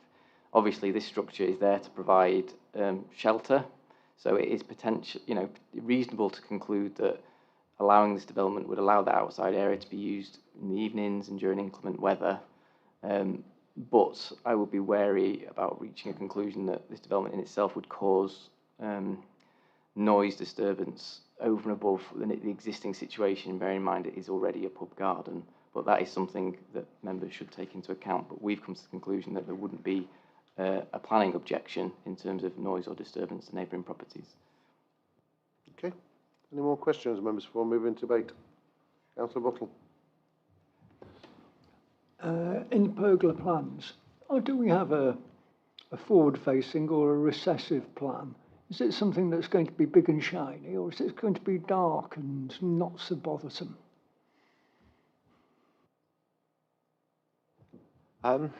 Visually, it's quite a lightweight structure and it has no sides. So you can see on it's not a particularly brilliant plan, but the top right image shows the structure in the foreground of the rear elevation of the building. I suppose the heavier elements of the building will be the awning structure, which is retractable.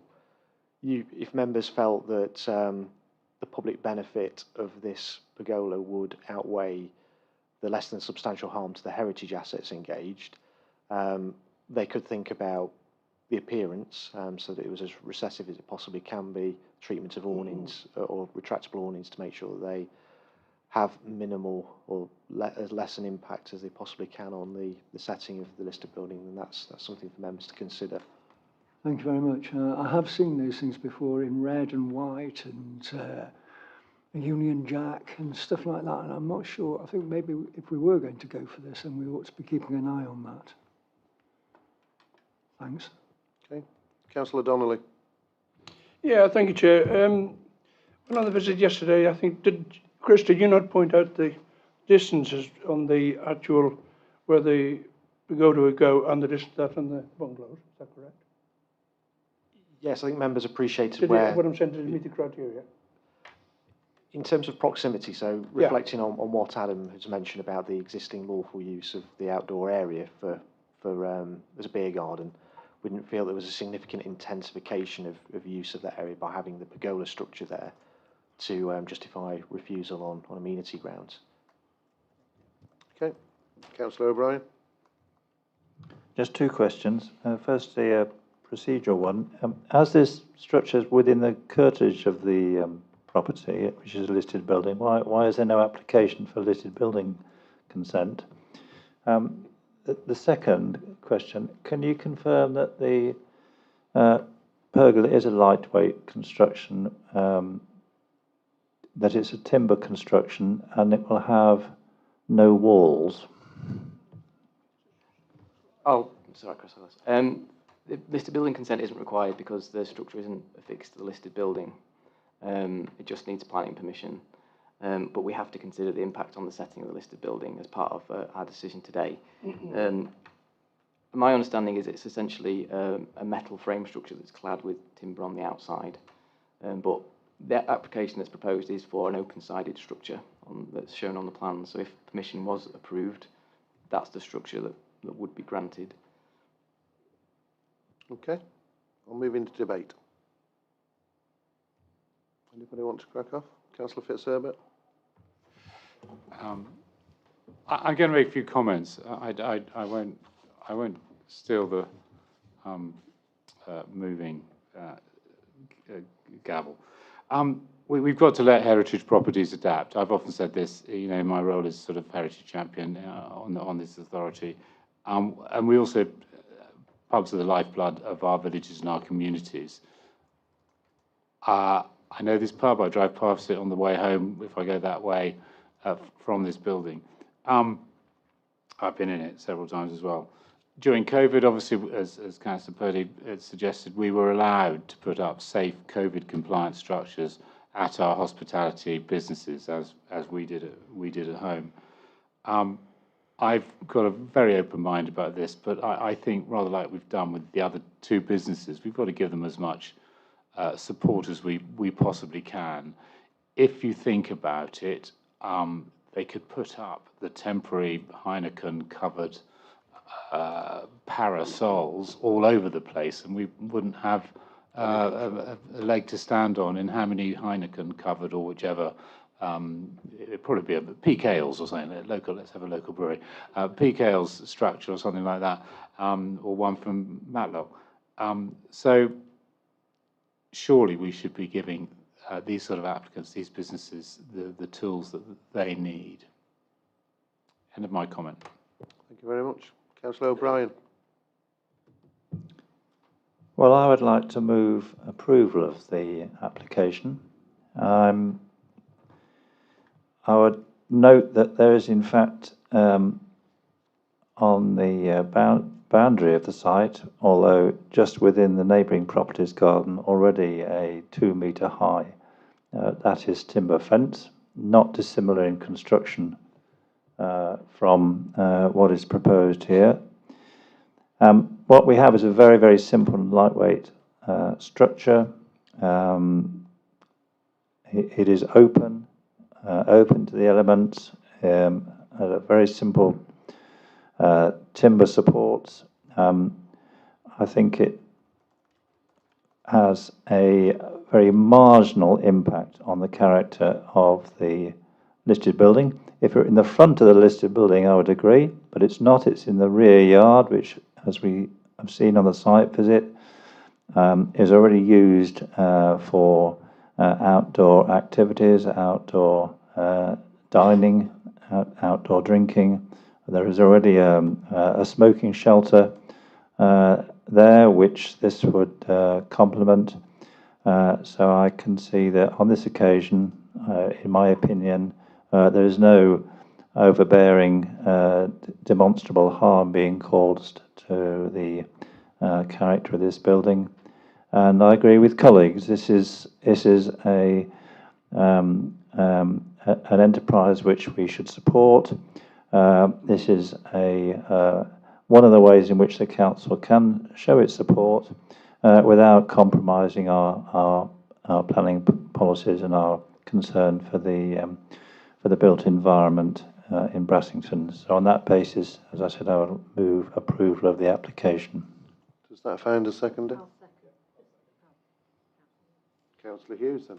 Do you want to speak now? Yeah, I'll just say a few words, if that's right.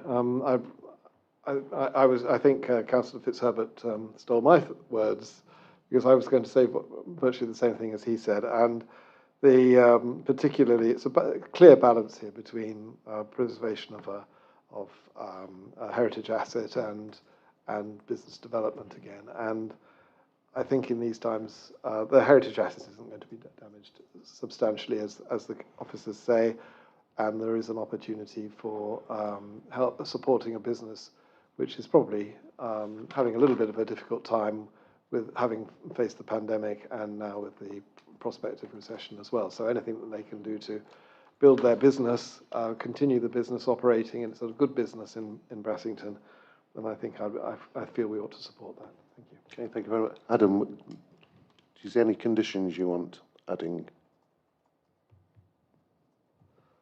Chair, I think members have given a clear message there. They're happy with the structure as proposed. Okay. I think if members were concerned about the appearance of the structure, they might want to think about conditions to deal with that. But I think members are generally happy with the structure as proposed.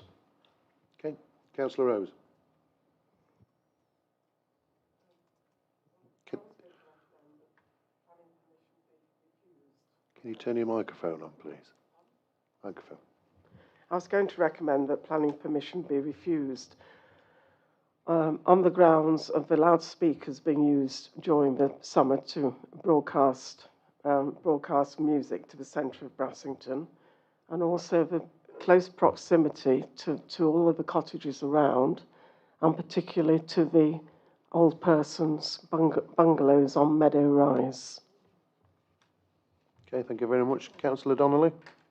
Yeah, thank you. Well, not very often I agree with Councillor O'Brien, but I certainly do on this occasion.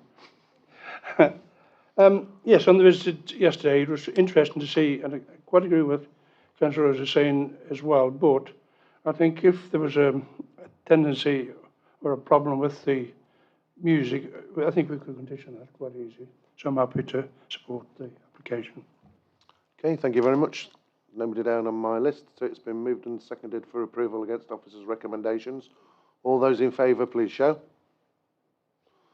All those against? And any abstentions? So it's been approved. Okay, moving swiftly on. Item 5.10. It's application number 22/00952. Full change of use from garage block to dwelling house. This is retrospective at Cottonwood Lodge, Mews Lane, Boyliston, Ashbourne. So we've got some late reps, so I'll let you read through that first.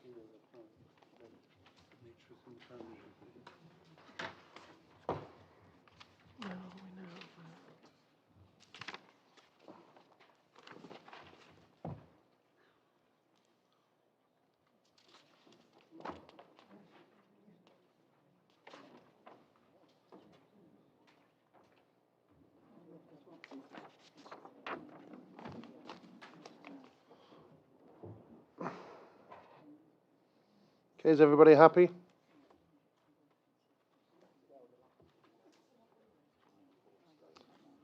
So the first person on my list is Mr. Rob Watson. He's the chair of Boyliston Parish Council. To speak in favour of that application, you have 2 minutes. Go on then, Tony, just for you.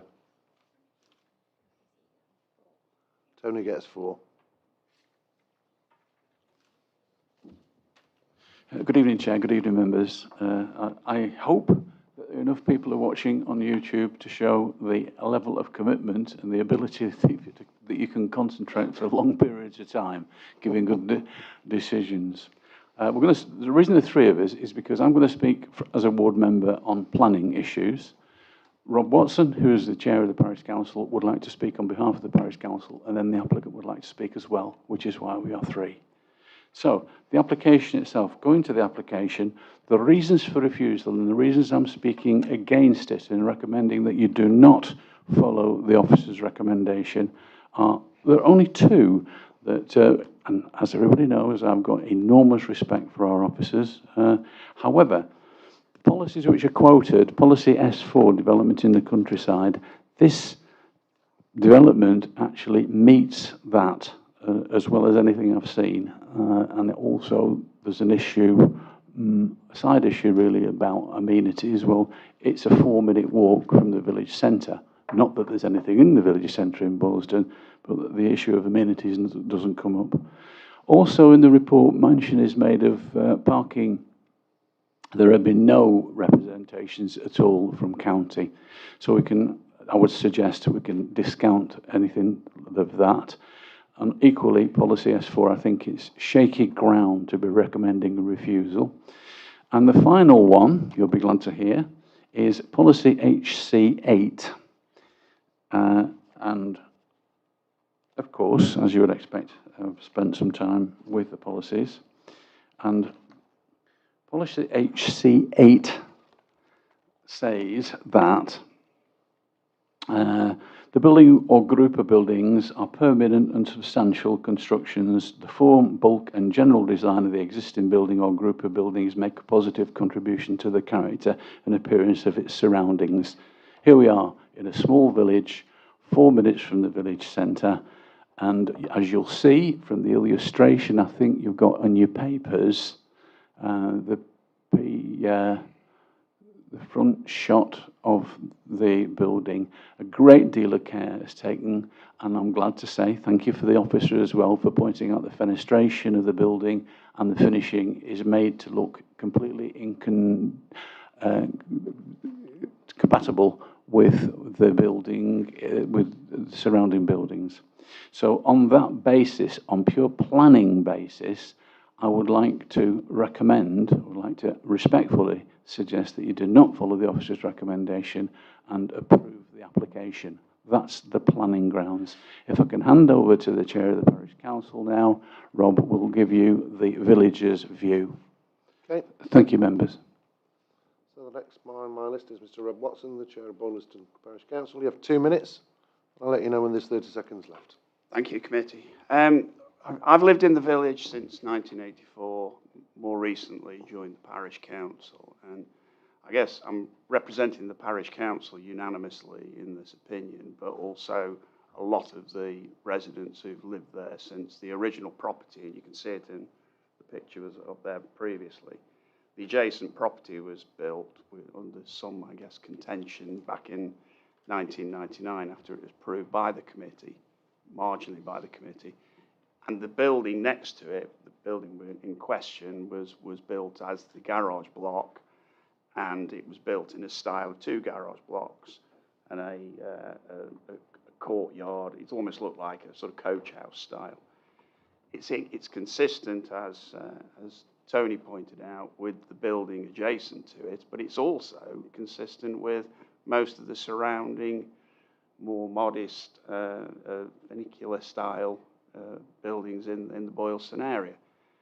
Now, this property, if you ask anybody in Boylston who's lived in the village in the period I've just talked about, has clearly been a residential property. It's been occupied as an independent residential property since 2008, when it was converted for personal reasons relative to the adjacent property, and has operated independently, as evidenced by bins separately for that property, etc. A number of other things. So that's the situation. So it was rejected 30 seconds left. It was rejected on the Clwyd, but I believe that is unfortunate, and that's why it's now had to come back as a retrospective plan. Thank you. Okay, thank you very much. And the last on my list is Miss Hannah Street, I believe Dr. Street. That's the applicant to speak in favour. You have 4 minutes, and I'll let you know when there's 30 seconds left. Thank you. My name is Hannah Street, and I own and live at Cotonwood Lodge. I live there with my 2 children, a 3- and a 5-year-old. I bought the property in November 2019 after it had been advertised by Fine and Country estate agents. The moment I viewed it, I fell in love with it. It was evident at the time a young family lived there, and my family instantly laid claim to the bedroom with the unicorn wallpaper. As the sale of the property went through, my conveyancing solicitor pointed out that the searches had revealed the lodge didn't have planning permission. He insisted that this wouldn't be a problem because the garage block that the lodge originally was converted into a dwelling back in 2008, and he explained that it stood alone as a house in its entirety since then, would after a number of years become a lawful dwelling, and according to my solicitor, that time frame had passed. I was told It was nothing to worry about. It will never be an issue. It evidently became an issue. I registered for council tax and didn't hear anything for a while. Then one day I had 2 planning enforcement officers turn up at my door unexpectedly. They essentially said my house shouldn't be here because I didn't have planning permission I needed to proceed with it to get a certificate of lawful existence. I proceeded to gather together the evidence to gain a certificate. They needed proof the house had been lived in as an independent dwelling for 4 years. The same man who built the lodge had also built the Grange next door, and the family had lived there in the lodge. I'm now standing before you to get retrospective planning permission. My house's primary energy source is a bank of solar panels that feed a battery store and powers an air source heat pump and my electric car. My children and I have planted over 20 trees whilst we live there, as well as multiple wildflower patches. And great consideration for the wildlife has been taken into account because we've built accommodation for Lionel, the local hedgehog, in the form of a 5-star hotel. I know it may seem like an issue of bricks and mortar to everyone else, but this is everything I owned is poured into this property. It's my home and my children's home. My bedroom is where my son took his first steps. My garden is where our beloved German Shepherd is buried. And the lounge is where my babies and I danced to Steve Wright's Sunday love songs at the weekend. I'm an NHS doctor in geriatric medicine at Derby Hospital. Shortly after moving to the lodge, my marriage broke down and the COVID pandemic hit. I was on the front line in the COVID wards from the start. My elderly patients didn't get intensive care beds, and my days were spent helplessly losing one person after another to the disease. During this time, Coton Wood Lodge was my escape from the horrors of the hospital. It's been a place of healing for me, and it's been this place of beauty and protection for my children whose lives are so dramatically changed. The memories of lockdown for my little ones when they weren't at nursery are of us creating vegetable patch and playing in a Wendy house and talking to the cows from their bedroom window. They're memories of nature and happiness and security. I bought the property based on bad advice from a professional. In applying to pay council tax, I found myself in a seemingly unending nightmare to prove that my home is my own. I'm now paying the price for bad advice and previous occupants' dishonesty while trying to raise my children as a single mother and an NHS doctor. In medicine, one of our 4 main ethical principles is justice, the fair distribution of resources to all. I understand the rules are in place in planning that need to be abided by so that processes too can be fair. No change to the environment needs to occur, no building work happen, because all of this has been as it stands for the last 14 years. No one other than me, Harla and Casper are affected by this. And this is not just a dwelling house, this is our precious home. Thank you. Okay, thank you very much. Adam. Thank you, Chair. I'll try and keep this brief. As been described, the building is a former garage and store, which was built after planning permission was granted in 1999. The building has since been converted. It's understood to have been occupied ancillary to the main dwelling, Coton Wood Grange. As I heard, the applicant purchased the property in 2019, and subsequently the dwelling has been occupied as an independent dwelling house, which is development that requires planning permission. This application seeks retrospective planning permission to retain the dwelling as it stands today. The site is in the countryside where there's a presumption in national and local policies against new residential development, other than in certain exceptional circumstances.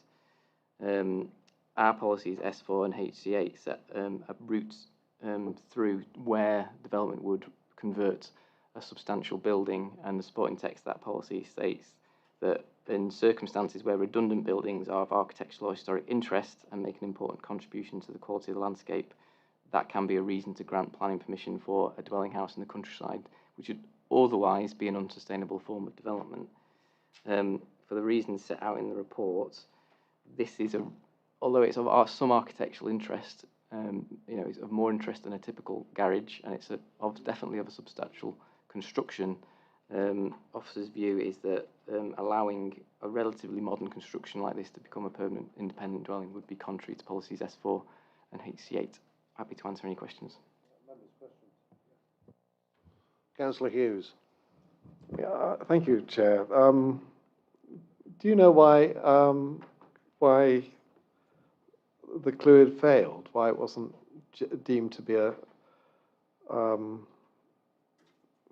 why it hadn't demonstrated use of the building as an independent dwelling house? Yeah, essentially, we have to determine the Clwyd applications on a matter of fact and degree based upon the evidence that's presented to us. And the evidence with that application at the time couldn't demonstrate a continuous occupation of the building for an independent dwelling for the required period of time. How long was that? Does that have to be? It would normally be 4 years for conversion of a building to a dwelling house, but in this case there is a planning condition which required the garage to only be used ancillary to Cottonwood Grange. So in that circumstances, it would be 10 years for breach of condition. 10 years. So, and the applicant couldn't demonstrate 10 years of use as a the dwelling application house. for the CLUD was refused because it couldn't demonstrate 10 years of lawfulness. use. Yeah. Okay, thank you. Councillor Purdy. Thanks, Chair. I'm referring to paragraph 7.9, where the applicant has clarified that the intention to retain the building as built. Officers have requested amendment plans on that basis. Is there any subtle or major differences that we're talking about here? Between the drawings that were submitted first. I've put the drawings up there. The main differences are some slight differences to window openings. So if you look at the elevation in the middle of the plan, there are a couple of additional windows in that elevation. There are, on the elevation at the bottom of the slide, there are some changes to the window openings, and the other main changes is the solar panels. But the principal elevation is largely the same, and so is the rear. Notwithstanding that, the building is in character with adjacent properties. Yeah, I think the conversion is, in general terms, conserve the character of the building.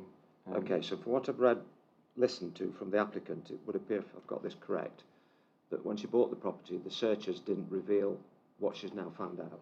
So she's been left in a lurch, so to speak. No, I mean, correct me if I'm wrong.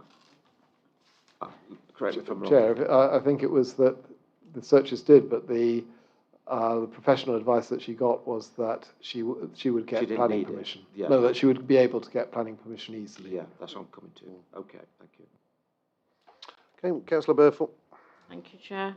I suppose the first question is, why was it not applicable to have a site visit? I think that would have been a really good idea to have a site visit, to be honest. The second question has been answered. Councillor Purdy's question has been answered by Adam. I don't like retrospective applications normally, but I think on this one I'm prepared to accept the views of the people who actually live there. Councillor Morley, who knows this property, and the chair of the parish council. So I'm inclined to go against officer recommendation on this. I mean, and I know we can't be emotional about planning applications, but heavens above, it's not her fault. None of it. Okay, I think Kerry, our solicitor, wants to come back on some comments. Councillor Hughes, mate. Yeah, Councillor Purdy, I just want to come back on what Councillor Hughes says. I don't think that's what the speaker said. I think she was given some bad advice. She said that the searchers didn't reveal planning permission, but I think it was more to do with the lapse of time, that it wouldn't be a problem. And I've worked in private practice in conveyancing, and I can't say that that's not the first time that that's happened. So yeah, I would. I just wanted to, to sort of clarify that point. Thank you. Well, it fell foul when I bought my last house. Okay, Councillor Buttle. I've got two questions. The first one, would the applicant be eligible to have some compensation for bad advice?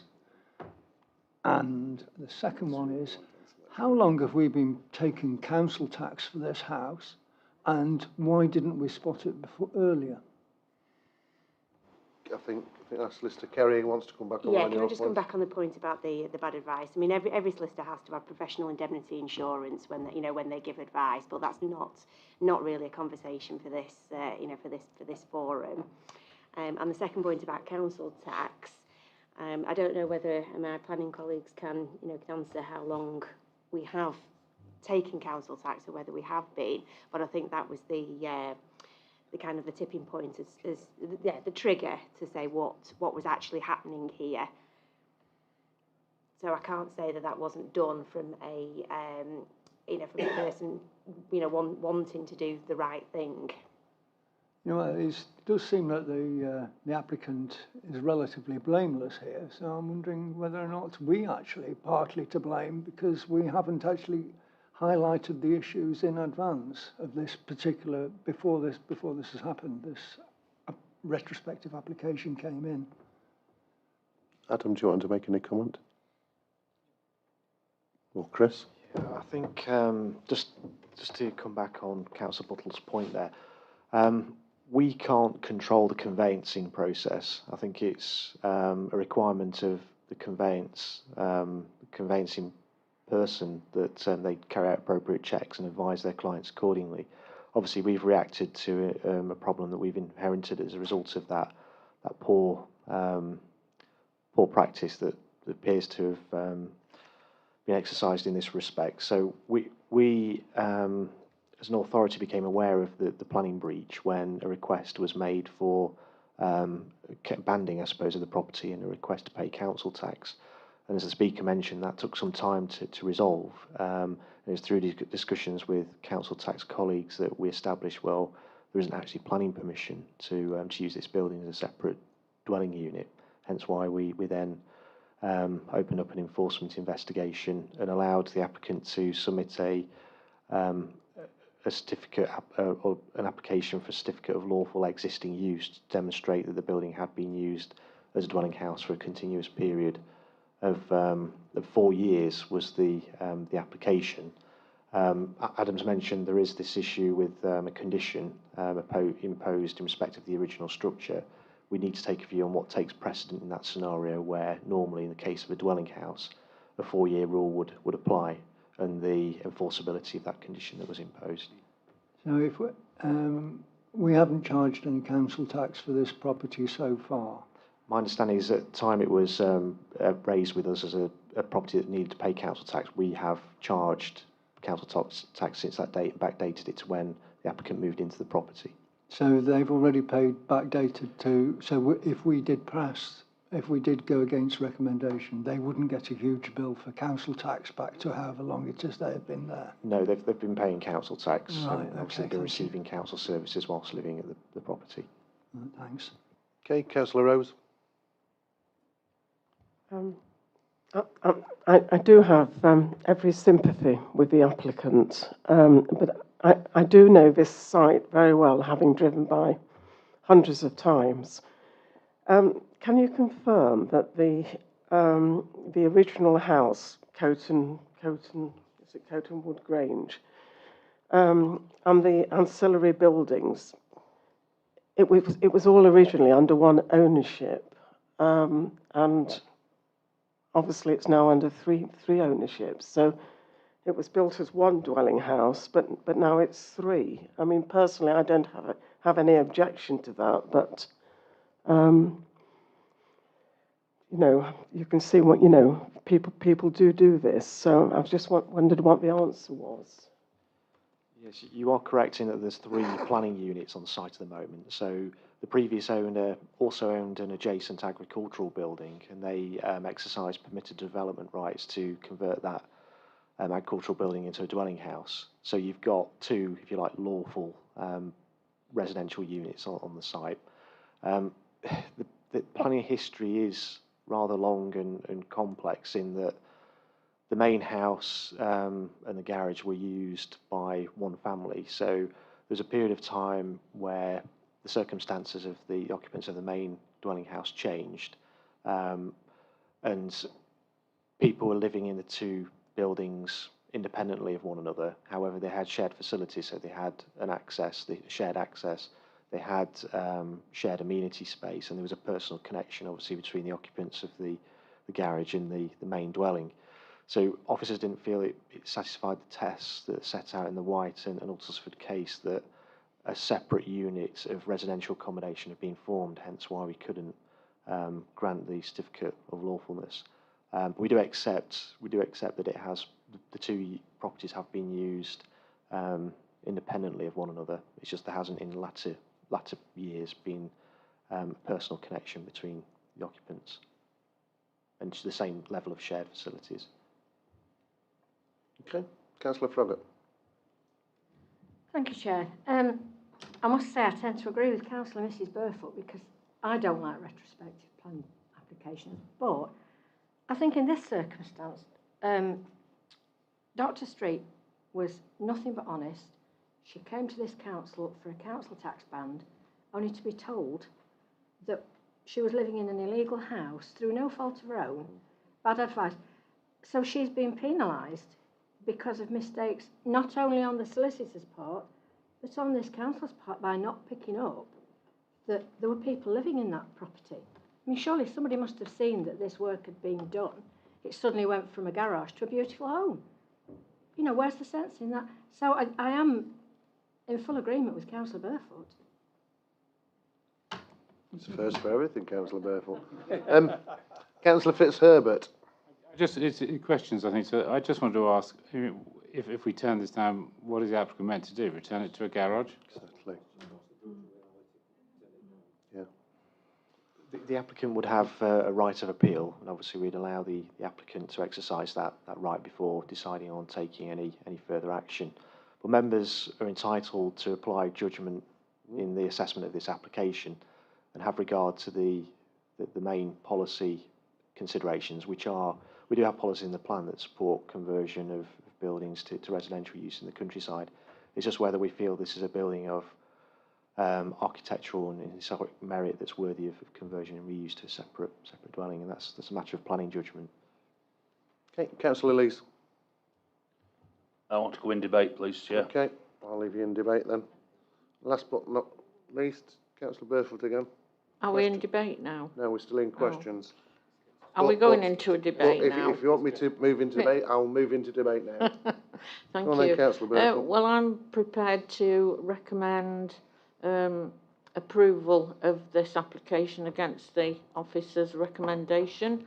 I think it was really unfortunate that we didn't have a site visit. I still don't know why we didn't have a site visit, but so I've only got the photographs to look at. But it seems to me that the sort of architectural character of this house, because it is a house, is very similar to Cottonwood Grange. So it's not as though it sort of sticks out as something that's completely alien to Cottonwood Grange. So, and you know, I'm not being emotional about this, but you know, heavens above, this lady's had to go through the works, hasn't she, here? It must have been torment for her. So let's do the common sense thing, as I see it, in planning terms as well. I'm prepared to move approval of this application against the officer recommendation. Okay, does that find a seconder? Councillor Purdy, second it. Chair, I support Councillor Burfoot. I think the question that a judge usually asks in any judgment case is, what would the ordinary man in the street say? And this is a classic case here. What would the ordinary man in the street say? He would say, don't throw this lady out. And therefore, we must support this application. But I just have to ask Chris, is there anything we need to condition with regards to the planning aspect and the design concern, or the windows change legality? The development's complete. So in terms of requiring any details to be approved, there isn't any need to do that. I think the only thing to consider is whether it would be necessary to remove any permitted development rights. But my view is there wouldn't be necessarily any need for any planning conditions. So we've got no real need for conditions, that's what you're saying. Fine. Just permitted development rights if you and Councillor Burfoot were... I don't see the need to remove them. No? Okay. Okay, anyway, the next on my list is Councillor Lees. And if it could all be a little bit quick, because I've been here for about 5.5 hours. Thank you, Chair. Yeah, I'll be quick. Totally agree with Councillor Burfoot. I think we should have probably had a site visit on this one. Being a bit of an apprentice a planning tour guide, for those that don't know, this building is situated virtually 200 metres opposite the old Allmark tractor site on the Cubley Road. So policy S4, there's already houses been built recently around that area. And, you know, I sympathise again, this has been built since 2008. And when it was one dwelling, I was in the fire service at the time, and we seemed to spend quite a lot of time at that property when it was built. So I do know the history of it, if you like, and I fully support this. That it should be approved. Thank you. Okay, Councillor O'Brien. Yes, I do think we have to be careful to focus on the planning matters, and I would have reached the same conclusion had I not listened to Dr. Street. I don't think approving this application goes against our policy. When the Grange was built, the garage was within the curtilage of the property. It was integral to its development. If it was acceptable to build the Grange in this location, and you're then converting a garage within the curtilage, effectively within the curtilage of that building, then therefore the argument that it's not sustainable, not in a sustainable location, has very little logic to it. If the predominant building is in a sustainable location, so must the one located within the grounds. So I'm happy to support this on the basis it doesn't actually contravene our policies for development in the countryside. Thank you, Chair. Okay, Councillor Buttle. Peter's just said exactly what I was about to say. Okay, then, in which case I'll move on to Councillor Butler, and then we'll go to the vote. Yeah, obviously I have an awful lot of sympathy for the applicant. I think that what my only concern is that it appears that if the person who originally built the dwelling has pulled a fast one on the council by saying that this thing which is a garage, we're actually going to turn into a dwelling. And I think that we have to be really careful about that, because there are unscrupulous people who do developments with other purposes in mind, and it may well have been that the dwelling was built originally so that it could be converted into a house, and so that would be my my only concern. Obviously, the issues which have been raised are really bad, and I have an awful lot of sympathy. Okay, so it's been moved and seconded for approval against officer's recommendation. All those in favour, please show. All those against? Any abstentions? So it's been approved. Okay.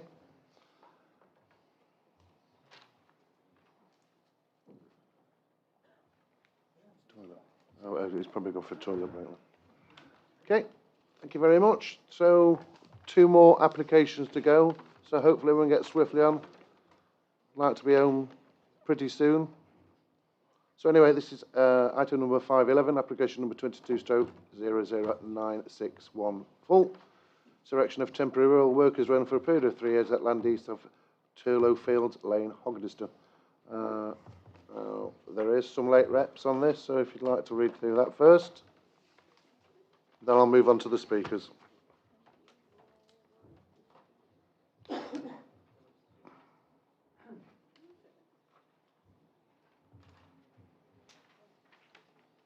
I think this must be the longest planning agenda we've ever had, Sue.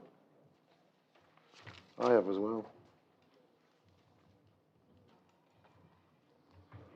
So hopefully that might temper people's minds for asking questions. Oh, crikey. No, it's all right, Sue. Well, it is, yeah.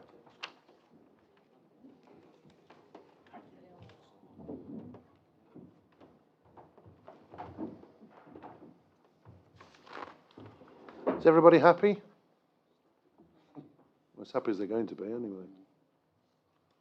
Councillor Burfoot's always happy. She's always got a smile on her face.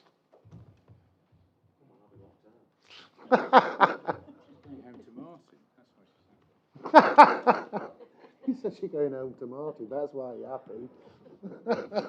I don't know what he meant by that. But anyway. No, he's on camera now, so he's probably watching.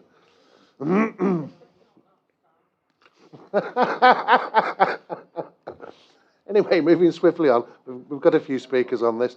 So, Miss Jo Warren shut down T&S Rabbits to speak against the application. You have 2 minutes. I'll let you know when there's 30 seconds left. No? So I'll move on to the next speaker, Mr. Chris State, local resident to speak against the application. 2 minutes, and I'll let you know when there's 30 seconds left. Good evening, councillors, persons. We live 500 yards north of this development, or 500 metres if you prefer it that way. This is the latest of 5 applications, 1 appeal withdrawn, and a removal notice, the first part of planning enforcement. The removal notice was to get Mr. Kerry to have breached planning conditions by leaving a mobile on site. The previous business, I'll say rabbits quietly, failed in spite of a very good business case assessed by your agricultural consultants. And still, after not working with his rabbits, he put in for a large house as a basis for his labourer, for rabbits that weren't there. He then took this, this large house was refused, and he went off to appeal, and at the very last minute, once everybody had done the paperwork, he withdrew it, wasting a lot of time for you guys. The gentleman has got 8 sites across the UK, which he's trying to exercise unusual rights on. The business case of this that you guys have seen, obviously secret to us, is optimistic. Why do I say that? Because you can make up your own business cases for alpacas quite readily. They're available on the internet. It's a very small acreage, and we've had a fairly firm note from his agent who pointed out that he does need more land to make his business case valid. So we would really like to also point out alpacas carry TB, and there's a good herd of high-quality limousines next door. We really feel you're placing an adjacent farmland at risk, and it's another one of those optimistic business cases that will end in tears for us. Thank you. Thank you very much. The next on my list is Mr. Tom Gardner, local resident, to comment on the application. You have 2 minutes. I'll let you know when there's 30 seconds left. Hi all. My main issue with this application is the business case. So having looked at it, I don't believe it's valid. The situation we're in is we need to focus on essentials, and farming alpacas is definitely not an essential, and there's lots of inflation covered in feeds, and there's inaccuracies I've seen in the tables in the section 4.8 of the consultancy, simple mathematic errors which question the bits I can't see. This land is also, we need as much wild land as possible. We do not need to farm alpacas when this could be vital land for wildlife. We're in a climate crisis at the moment. And finally, as we've seen with his previous businesses, there's likely lots of social disruption due to his past experiences with animals. I've seen some of the animals that have once been in his hands, and it's clear that they've not had the 5 basic freedoms that animals deserve. And so, I worry that there'll be actions against the applicant. It will disrupt local residents and businesses, and this land should be kept as wild land without any alpacas on it. Thank you. Okay, thank you very much. The last on my list is Miss Dawn Lewis, local resident, to comment on the application. You have 2 minutes, and let me know when you have 30 seconds left. Thank you. Yes, my name is Dawn Lewis. I'm here as a resident of Hognaston, and these are my personal views. I'm not here to support or object to this application, but one thing I am very supportive of is a process which gives a consistent outcome. Apologies if I have misunderstood the planning process, but I believe the scope of this process does not cover emotion, gossip, hearsay, assumptions which cannot be verified, or take into considerations a person's characteristics or lifestyles. I also believe it looks at every application separately, and decisions are made on the basis of fact. Projects very often need to go through testing processes before deployment, and this planning process caters for that. For example, allowing a business plan to be tested over a 3-year period to prove its viability. Should that testing fail, the process addresses this by preventing the project from proceeding. I am aware that there are many objections to the application, and I have not read them all, but of those that I have reviewed, they are all raising objections against issues which I believe are not in scope of the planning process. I place my faith in the process which ensures a fair and even-handed approach to every application that is made to the council, that every councillor attends unbiased by these objections and is willing to make a debate and decision based upon the process criteria. I trust that whatever tonight's decision is either to approve or reject, will result in a fair outcome. Thank you very much. You. Chris, over to you. Thank you, Chair. It was eloquently put by the last speaker that we do need to consider this application on its merits. We have presented a case to members with a recommendation to approve this application following consultation with the Council's countryside consultant.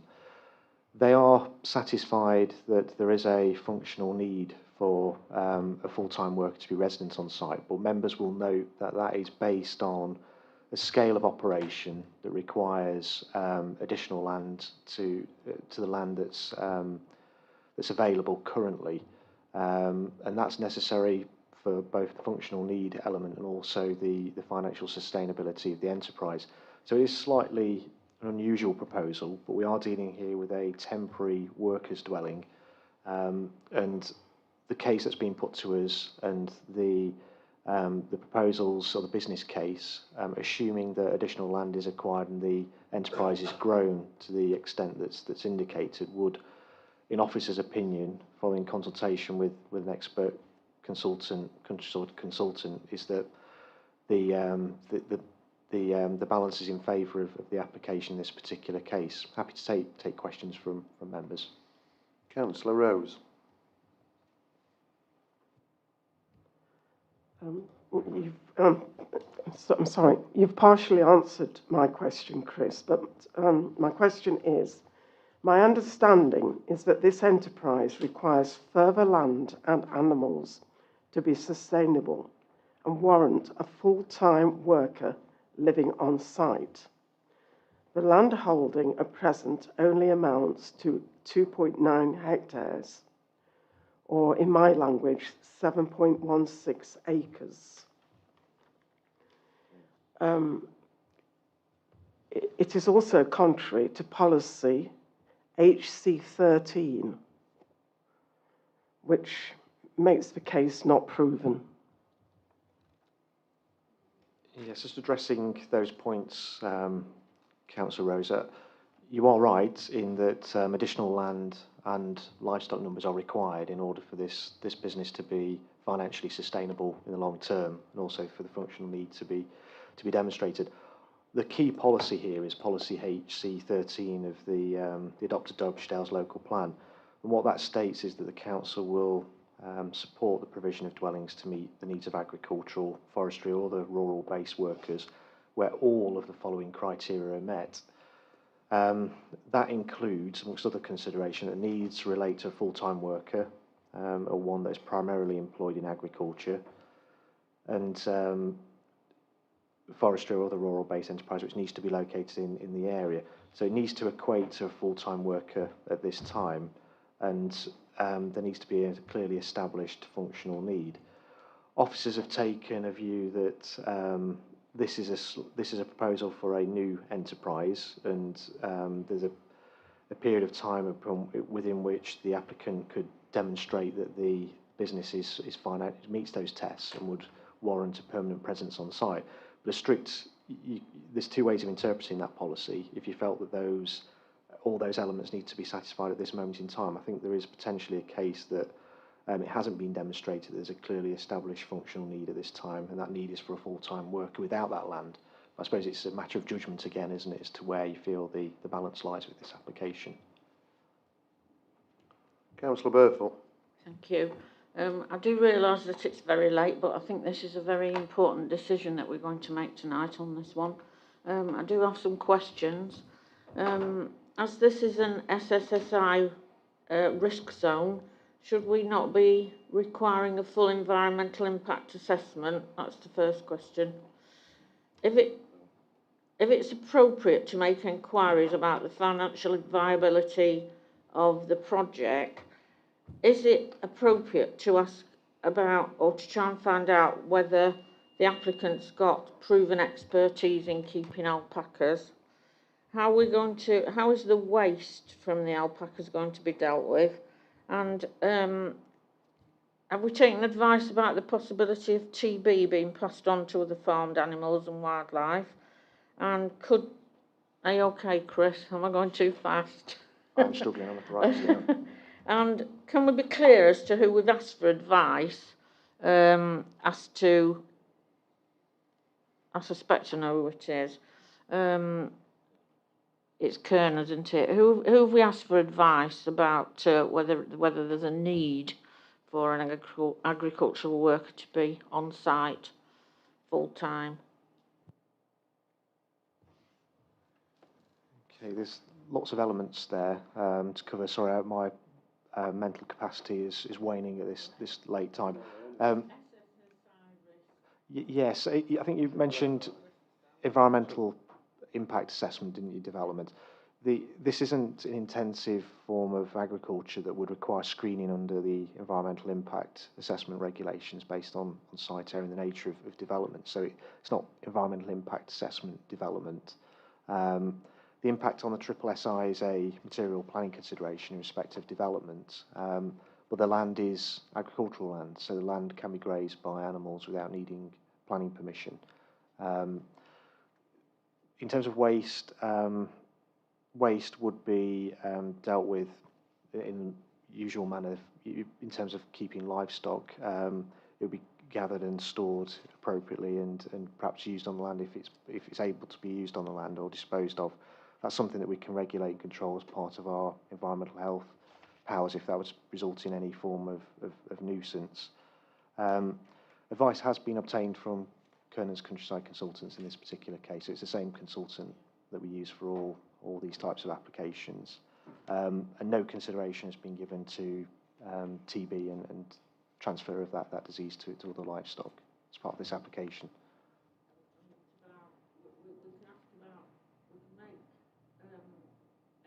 About financial viability, but can we or do we make inquiries about whether someone's got proven expertise in keeping alpacas? No, it's beyond the remit of planning, really. I mean, this is a slightly unusual situation in that you've got a failed business, if you like, operation on the site, and that would have been a material consideration in respect of old planning practice guidance. But we're dealing now with a new proposal, a completely different proposal, and we have to assess that on its merits in accordance with current guidance. Okay. Councillor Hughes. Thank you, Chair. Talking about the viability of a business, the criterion is whether the business is viable, is it not? It is, yes. Yeah, and the viability is minimal because it's a 3-year. We're only looking at a temporary accommodation, so the viability test is not as strong as it would be if it was for a permanent resident. Is that correct? If you take a strict reading of policy HC13, it requires all of the criteria to be met. It doesn't distinguish between temporary and permanent dwellings. So the issue here for members to assess is whether they feel there's a current need for a full-time worker and an established functional need to be residents on site. I think officers have acknowledged that there is a requirement in this case to get to the point where the business is financially sustainable and you've got the level of or the numbers of livestock to demonstrate a functional need, that there is a requirement for additional land. So there's an element of trust there, isn't there, that during that period of time that enterprise will grow and they'll acquire additional land in order to be able to demonstrate the need to be permanently resident on site. Yeah, but it does say that if it's a new business or currently financially, or if it's a new business, it doesn't need. You can assign a temporary site dwelling to meet the temporary requirement. He does state that in category C of the policy, but it does require that all of the criteria satisfied, so A, B, C, and D. Okay. So you can't sort of pick bits out of the different. No, okay. elements. So we come back to the viability issue, and the viability issue is there are several things that are required for this business to be viable, and one of them is land, and there's some dispute about how much land is required according to your report. But the applicant does agree that he needs. He says about 5 acres of land now, and will need another 4 acres to make this business viable at a level that would require an agricultural workers' building. And he hasn't got access to that, and he has no attempt. He hasn't demonstrated that he can supply that land, and therefore, as far as I can see, the viability test fails. So I can't see why we are. I mean, the consultants said that he needed more land. And on that basis, there can be no plan to increase the stock numbers, and therefore the amount of stock required for an agricultural worker is not met, and therefore the viability test, as far as even a temporary requirement for a dwelling, is not met, and therefore we should refuse. Yeah. Well, there wasn't actually a question on that, I don't think. No, I'm moving that we refuse this on the basis that the viability test has not been achieved because land is not available for the the applicant has not demonstrated. I've taken it you're moving it for refusal then. Yeah, I am. I'll second that. And Councillor Burford. Yeah. But, Right, 1 minute, I'll just go back to vote because I've got a list of people who want to ask questions, so be patient. Councillor Wayne. And Thank you, Chair. Could be quick, please. Okay. The lady earlier on wanted an open and transparent process, right? Now, earlier on, we were looking at another application for Brailsford. And with that, the people had got the land, they turned up to speak, and also, but then they hadn't got enough animals. That's what we were saying earlier on. Now, you recommended, or it was recommended, that that should be refused. Now, we've got somebody here who's got the animals, but hasn't got the land, but the organisation, Kernan, whatever they are, consultants, are saying, yes, he should have the land. Where's the consistency in that? Because to me, and I'll ready propping myself up to be shot down, but where's the consistency in that decision? Thank you. I have to admit I'm not an expert in this area personally. However, my understanding is that in the case of this particular application, with it being a proposed enterprise, there's an expectation or a business plan presented as part of the application that they will grow the enterprise to that level. So Kernan's felt that it was appropriate to give them that opportunity, if you like, or that benefit of doubt. And we're dealing with a temporary dwelling. So if they can't prove their case within that period of time, then the temporary dwelling would be removed from the site. Whereas a permanent dwelling, it's a permanent building, isn't it? It's something that will remain there for forever, basically, or for a significant period of time. It's a slightly different test. But it still enables somebody to get on that ladder, does it not? You can view it in that way. Yeah. Thank you. Councillor O'Brien. I found the report very, very thorough and helpful, and I commend you for it, and I agree with it. However, it is a hypothetical application. Is there any merit in considering making the approval conditional on the business actually being established within a specified period of, say, 12 months? Or do you think that would be an overburden on the applicant? In other words, the business has not started yet, but we're giving permission for a temporary dwelling. Well, I'm asking for your advice as to whether we could make it a condition that the business is actually established in order for the permission to run for its full 3 years. Yeah, the difficulty with that is that even a small number of livestock on the land will require someone to be present to look after those animals. It might not equate to a full-time agricultural worker, but it is making sure that there's appropriate provision in place to allow someone to look after those animals on site. So I think it'd be difficult for us to require that all the livestock are brought onto the site. No, I wasn't suggesting that, Chris. I was saying because there are no animals at the moment, there is no business at the moment, that we make it a condition that there is actually a business with some animals in order for within 12 months, in order for the permission to run for its full 3 years. Or do you think that would be overburdensome? I think it would. It'd be difficult to enforce from a planning perspective. Okay, I've got two more on my list for questions, and then we're moving to debate. Councillor Purdy. Thanks, Chair. The last time we were involved with this gentleman was the application some years ago for this rabbit farm, and it caused a lot of hot heat at that time. And it appears this is, to me, replicating itself in some respects. I've done some research, and there's some areas of concern I've got. One is that it doesn't appear that there's much sort of regulation on taking on alpacas, but then there's advice that says, for example, you shouldn't put them in or next to cattle because of the risk of TB. So that's an area of concern. The spitting of the alpacas won't kill you, but it can make you very, very poorly. So where's regulations and health and safety and deferral environmental aspects coming into this? It seems to me that they're not there. Chair, point of order. Is this we're discussing the agricultural workers' house, not the establishment of a farm, an alpaca farm. So I think the issues have to be the material considerations and the viability of the business plan.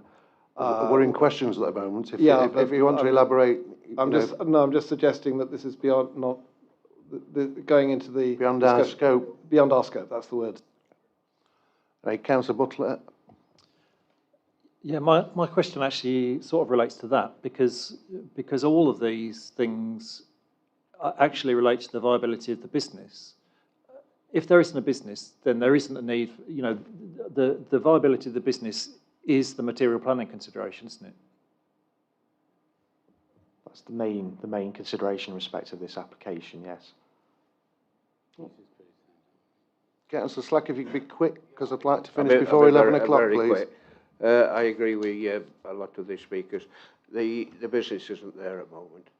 It's all assumption. It's so artificial, and same as Councillor Purdy said, we had the trouble with the rabbits a few years ago, and it's a repeat of that, really. I think we could be easily hoodwinked here if we don't watch what we're doing. So I agree we should refuse it. So anyway, we moved in debate. It's been moved and seconded anyway for refusal against officers' recommendations. So I'll go to the vote. All those in favour?